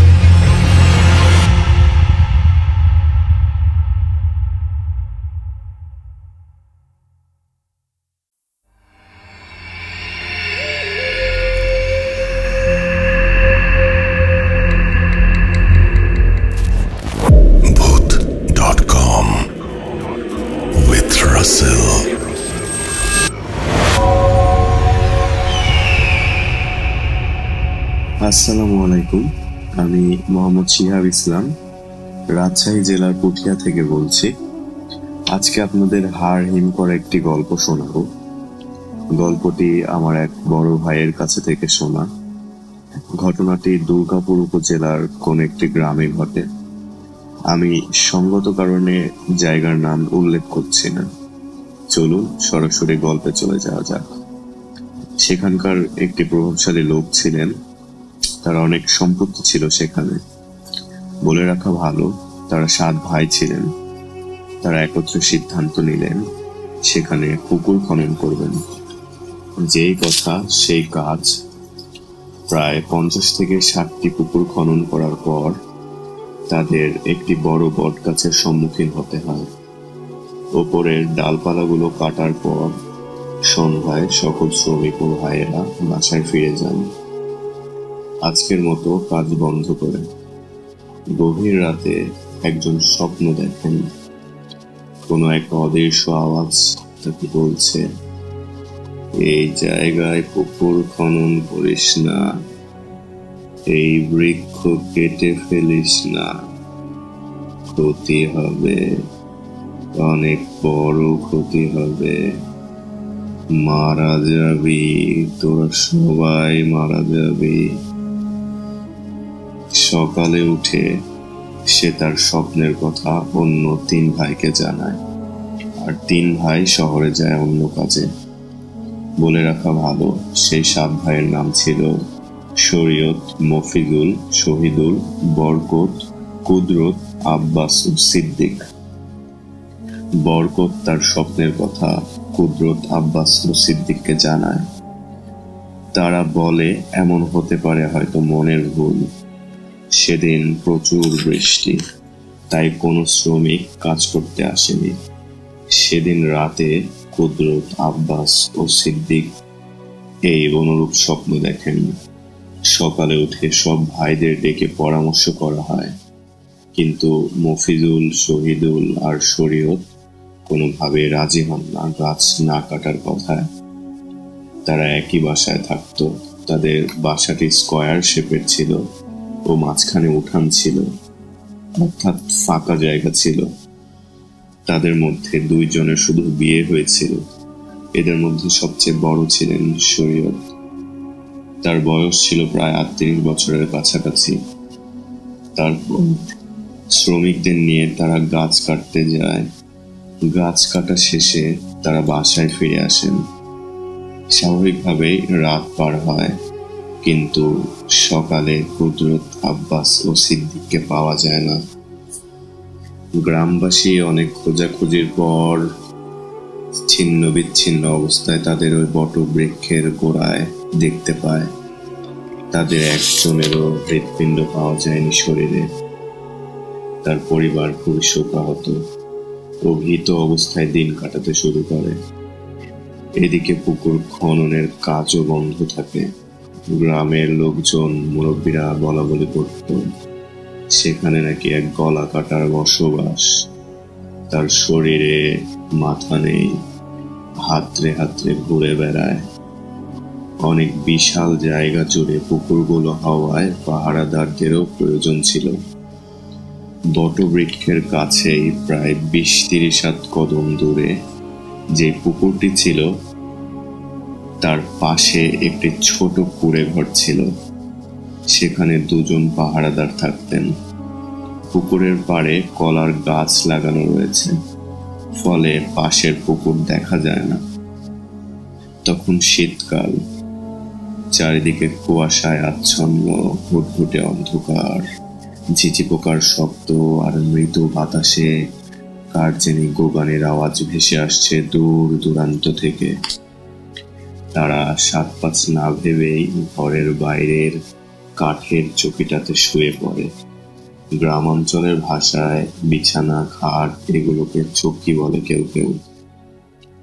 রাত প্রায় 3টা কি 3:30। লেপের মধ্যে একজন পাহারাদার ঠান্ডা কিছু অনুভব করেন। রক্তের গন্ধ আসে। কুরবানির সময় যেমন সেই স্থানের পাশ দিয়ে গেলে গন্ধ বেরোয়, ঠিক তেমন গন্ধ। তারপর পাহারাদার আধ ঘুমে চোখ টিপ টিপ করে দেখে তাদের মাঝখানের সেই অবয়বটির মাথা নেই। গলা দিয়ে বিশ্রীভাবে রক্ত বের হচ্ছে। কোথা থেকে যেন এক অদৃশ্য শব্দ তাকে বলছে, ভয় নেই, আমি তোদের কোনো ক্ষতি করব না। বাইরে খুব শীত, তাই এখানে এসেছি, ভয় নেই। এগুলো দেখে শুনে কি কোনো সুস্থ স্বাভাবিক মানুষ সেখানে থাকতে পারে? সে আত্মচিৎকার করে। এ চিৎকার শুনে পাশের জন উঠে বসে। অপর একজন দৌড় দেন। পাশের জন দেখেন একটি লম্বা হাত লেফট থেকে বের হয়ে তার বুকের মধ্যে ঢুকে যায়। তার হাত পুরো কালো লোমে আবৃত ছিল, নখগুলো বড় বড়। হৃৎপিণ্ডটি ছিঁড়ে বের করে গলা দিয়ে ঢুকিয়ে নেন অবয়বটি। সে পাহারাদার এই দৃশ্যগুলো দেখেন, তিনি সেখানে অজ্ঞান হয়ে যান। পরে তার মুখ থেকে গ্রামবাসী ঘটনাটি শুনেন। পরবর্তীতে সে পাহারাদারের প্রচন্ড জ্বর হয়। 15 দিনের মাথায় প্রচন্ড রক্ত বমিতে তার মর্মান্তিক মৃত্যু ঘটে। যেখানে বটবৃক্ষটি ছিল তার 2টি পুকুরের পাশেই একটি তাল গাছ ছিল। তার পাশ ঘেঁষেই ছিল একটি ডোবা, অর্থাৎ ছোট একটি কালো পানিতে আবৃত ছায়াপূর্ণ পুকুর। আগেই বলেছিলাম ওই 7 ভাইয়ের কথা। এর মধ্যে মফিজুল নামক এক ভাইয়ের মাছ ধরার খুব নেশা ছিল। যেই তো পূর্বে সেখানে মাছ ধরেছে, তখন শীত পেরিয়ে হালকা গ্রীষ্মের ভাব, আকাশে মেঘ জমে, আবার ক্ষণিকের জন্য ঝড়ও হয়। সেদিনের আবহাওয়া ভালোই ছিল। মফিজুল মাছ ধরতে যায় দুপুরে। সে তাল গাছের পাশের ডোবায়। 2-3 ঘন্টা হয়েছে, তবুও তার বড়শিতে একটি মাছও ওঠেনি। বিকেলের আসরের আজানের পর মফিজুল খেয়াল করলো ডোবায় বেশ মাছ আছে, কিন্তু তার বড়শিতে মাছ উঠছে না। কিছুক্ষণের মধ্যেই সেখানে সূর্যের আলো কমতে শুরু করলো। মফিজুলও মাছ পেতে শুরু করলো। জনমানবহীন ছায়াপূর্ণ থমথমে ভৌতিক পরিবেশ, ঝিঝি পোকার শব্দ আর নানান ধরনের পাখপাখালির আওয়াজ। কোথা থেকে যেন এক ছোট্ট শিশুর আবির্ভাব ঘটে হঠাৎ। সে জড়তার সুরে কথা বলছিল, আমাকে মাছ দিবে? অনেক দিন ধরে খাই না, আমাকে মাছ দিবে? মাছ? মফিজুল ধমকের সুরে, যা এখান থেকে। কোত্থেকে আসে এরা? আমি কষ্ট করে মাছ ধরছি, সে নাকি মাছ নেবে। যা, ভাগ এখান থেকে, পালা এখান থেকে। তুমি তো অনেক মাছ পেয়েছো, আমাকে কটা মাছ দাও না? হবে না, যা। তোকে ফল ভুগতে হবে মফিজুল, তোকে ফল ভোগ করতে হবে। বলে সেখান থেকে ছেলেটি চলে যায়। সন্ধ্যা হয়ে গেছে প্রায়। বড়শির সাথে যুক্ত পানির নিচে যেটি থাকে, কালা বা হুক বলা হয় গ্রামাঞ্চলের ভাষায়, সেই কালা বা হুক এ লাগানো টোপ যা মাছকে আকৃষ্ট করার জন্য দেওয়া হয়, সেগুলো প্রতিনিয়ত কিছু একটা খেয়ে ফেলছিল। তবুও মাছ বড়শিতে উঠছিল না। এভাবেই চলতে চলতে মফিজুল আবারও মাছ বড়শিতে তোলা শুরু করে। এক পর্যায়ে সে সিদ্ধান্ত নেয় বাড়ি ফিরে যাবে, কিন্তু মাছ ধরার নেশা তাকে পিছুপা করছিল। হঠাৎ বড়শি টান দেওয়াতে সে ভারী কিছু অনুভব করে। অন্ধকারে তেমন ভালো করে জিনিসটি দেখাও যাচ্ছিল না, শুধু চকচকে কিছু দেখা যাচ্ছিল। সে ভেবেছিল হয়তো বড় কোনো মাছ। যাক, ভালোই হলো। বড়শি সজোরে টান দেওয়াতে জিনিসটি সুতো ছিঁড়ে তাল গাছের ওপরে যেয়ে পড়ে। সে অবাক হয়ে তাকাতেই দেখে সেই ছোট্ট বাচ্চাটি, যার ঠোঁটের এপার ওপার হয়ে কালাটি প্রবেশ করেছে। উলঙ্গ অবস্থা, কি বিশ্রী চেহারা, জলজলে চোখে মুখে এক ভৌতিক হাসি। বলছে, আমাকে মাছ দিসনি কেন? মাছ মাছ দিসনি কেন আমাকে? মাছ। মফিজুল খুব ভয় পায়। সে তার মাছ ধরা ব্যাগ, বড়শি এগুলো নিয়ে বাসায় চলে যায়। 2-3 দিন তার কোনো অসুবিধা হয় না, কিন্তু তারপর থেকে সে অস্বাভাবিক আচরণ শুরু করে। বাসার রান্না করা সব মাছ সে একাই খায়, আবার কাঁচাও খেয়ে ফেলে। এগুলো আচরণ বাড়ির লোকজন খেয়াল করে। তারপর তাকে নিয়ে এক হুজুরের কাছে নিয়ে গেলে হুজুর বলে, সেই তার নিজের ক্ষতি করেছে। ওর ধরা মাছগুলো থেকে 2-3টে মাছ দিলে তার কি এমন ক্ষতি হতো? কেউ একে বাঁচাতে পারবে না, কেউ বাঁচাতে পারবে না। একমাত্র আল্লাহ তাআলা ছাড়া কেউ বাঁচাতে পারবে না। আপনারা দোয়া করুন। এ ঘটনার কিছুদিন পরে তাকে আর খুঁজে পাওয়া যাচ্ছিল না। অনেক খোঁজাখুঁজির পর সে ডোবায় তাকে পাওয়া যায়। তার পেটের কাছে বড় একটি ছিদ্র ছিল। সেখান দিয়ে হয়তো সব মাছ প্রবেশ করে তার ভেতরের অঙ্গ প্রত্যঙ্গগুলো খেয়ে ফেলেছে। চোখও ছিল না। এগুলো দেখে কেউ আর তাকে ওপরে উঠায়নি। আজও নাকি বীরের আশেপাশে দেখা যায় তাকে। আল্লাহ তাআলার কাছে সবার সুস্থতা ও দীর্ঘায়ু কামনা করছি। আরো লোমহর্ষক ঘটনা আছে, সময় পেলে শোনাবো। ভালো থাকবেন। আল্লাহ হাফেজ। Welcome back. আপনাদের সবাইকে স্বাগত জানাচ্ছি। আমি রাসেল, শুনছিলেন ভূত.com এবং এতক্ষণ পর্যন্ত আমি আপনাদের সঙ্গে ছিলাম। এখন যেটা করব সেটা হচ্ছে বিদায় নিতে হবে আমাকে আজকের মতো। ফিরে আসবো আবার আগামী সপ্তাহে। সেই পর্যন্ত সবাই ভালো থাকুন, সুস্থ থাকুন, মোস্ট ইম্পর্টেন্টলি ভূত.com এর সাথে থাকুন। আল্লাহ হাফেজ।